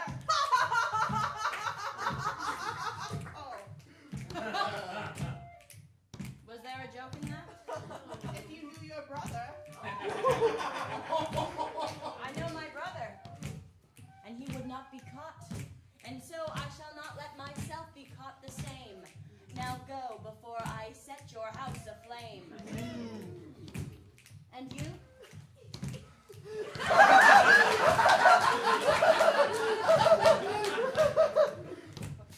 Forgive me, Maribel, for I am shy. I will not even fucking try. And yet have none the courage or the flavor to make me want to love and make me savor. Enter the bastard, Oscar.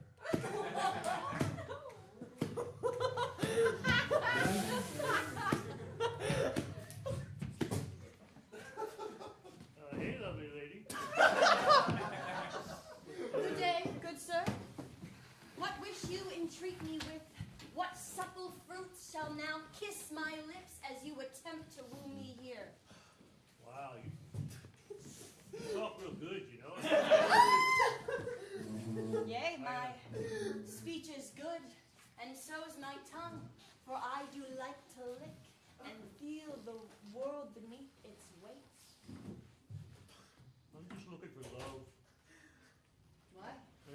loved my dad, never got to love my mom.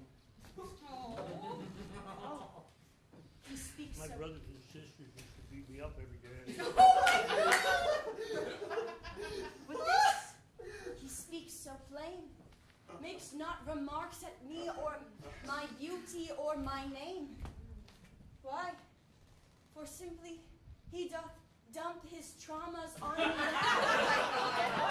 And yea, my heart doth beat and beat. What resurgence have I ne'er felt before? For he, in this simplicity, is so brave. And I do think that him, his soul I can save. Why, Oscar, I would like to be thy trophy. So why don't you come and give me some golden worshipry? Now, we're getting near the end of the jam, so if you haven't played yet and you want to, or even thinking about it, I would encourage you to join Bluto or be Bluto on his pirate ship. Let's see a moment 2 years in the future of the one we just saw, while Bluto is still at sea. Perhaps the most dramatic moment of Bluto's life.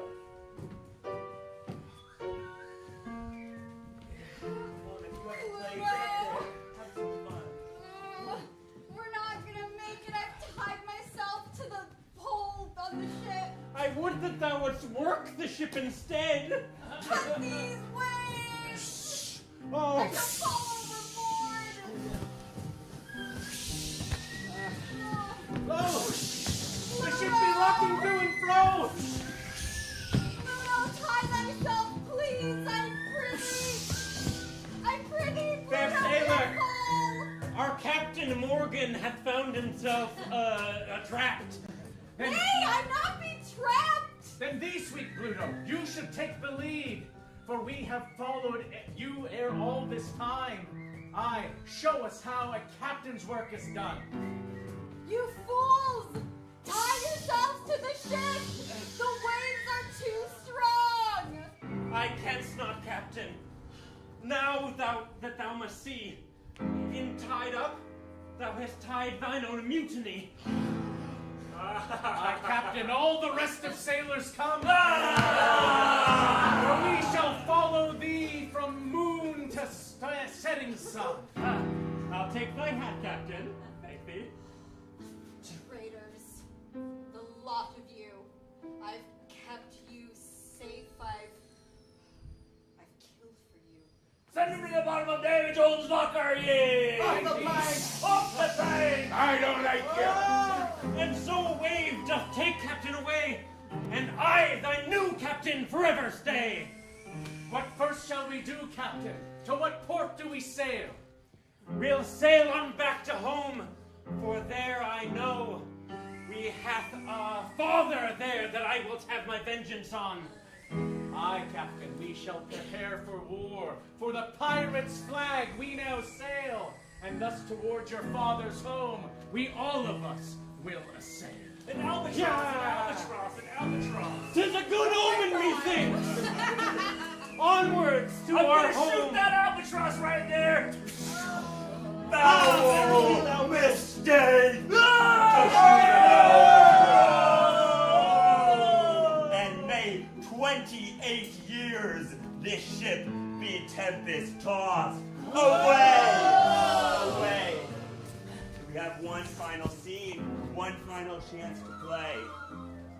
I need from someone, if you've yet to go, an Ollivander here returning home.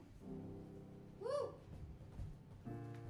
Is there any in the crowd who has an inkling of a desire to play an Ollivander?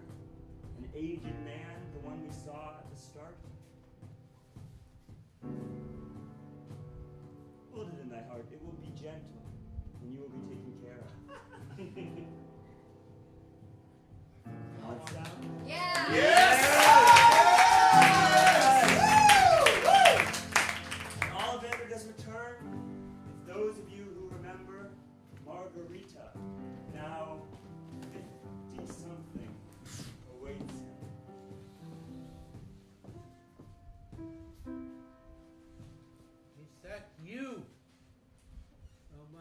to mine. Is that you, Father? Oh, my pelvis broke. But 'tis okay. All of my bones are withered away. I thought I heard a snap. Now I see. My pelvis now all crooked is. But, Father, 40 years still, and thou hast still not paid my allowance. Thou owes me 40 years worth of allowance. Oh, sharper than a serpent's tooth it is to have unthankful child like this. Unthankful? Thou left. Sweet sister, what allowance doth thou require? For here I lay thee down with gold and jewels. To think that a father such as this could give anything that thou doth require, doth truly make you amongst our siblings the greatest fool. At this moment, a knock on the door, and You're 50. long-tailing men with ancient grudges who have been traveling after Ollivander Jr. for 28 years will now arrive. Just open it, I can't move. Ollivander Jr., at last we see each other play. Who is this? You're aware you wear a different shade. My sister, if thou wouldst listen, you would understand. For here I ask thee, listen like a thief. For lo, I have been seeing these who would be on my trail. My father, see what comes of all thy negligence. I have stolen much, but here have these two who would steal my freedom from me. What sayest thou? What machination canst thou use to change?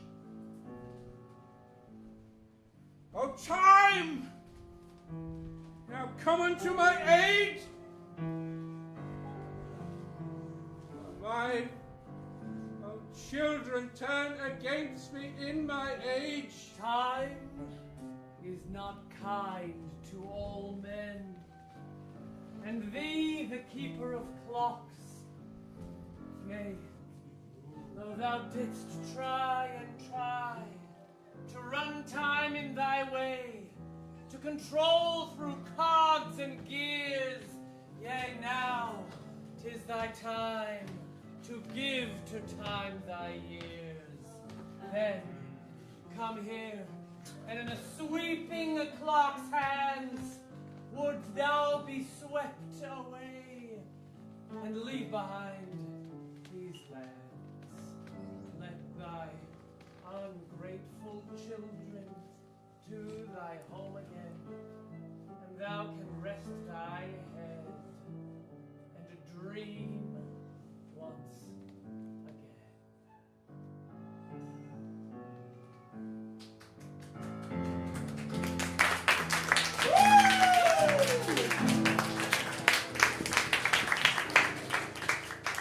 And that, ladies and gentlemen, is what happens when you do a jam directly after a tragedy. But in all earnestness, what a beautiful, beautiful thing. This has been a really, really lovely weekend. Thank you so much for traveling here, making this happen, coming far distances to do amazing things. Everyone is so talented and connected. It's a very beautiful thing. So, And it took years to get. We're gonna do it next year as well. Al, probably. thank you for making it all happen.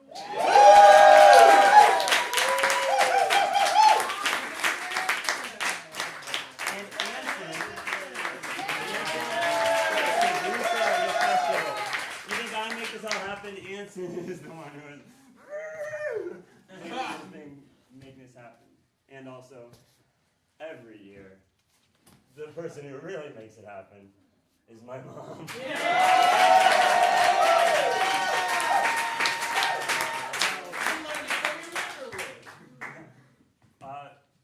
Brilliant.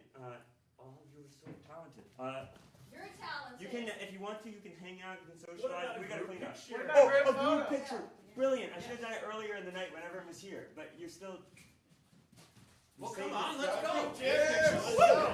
This is the test. In order to get into the group photo, you had to stay till 11 o'clock. Oh, it's 11? Oh no, I'm sorry. Break that nudity. I might retime my coat. I got a mirror on. How are you posing? Wait, you said Anthony, you want to get on the phone with you over here then with you guys? Should we get your mom here? Yeah, Mom, do you want to be in the photo? Okay. She wants You've been here the whole time. Come on. Okay, smile. Smile. Okay, 1, 2, 3. Great. I think I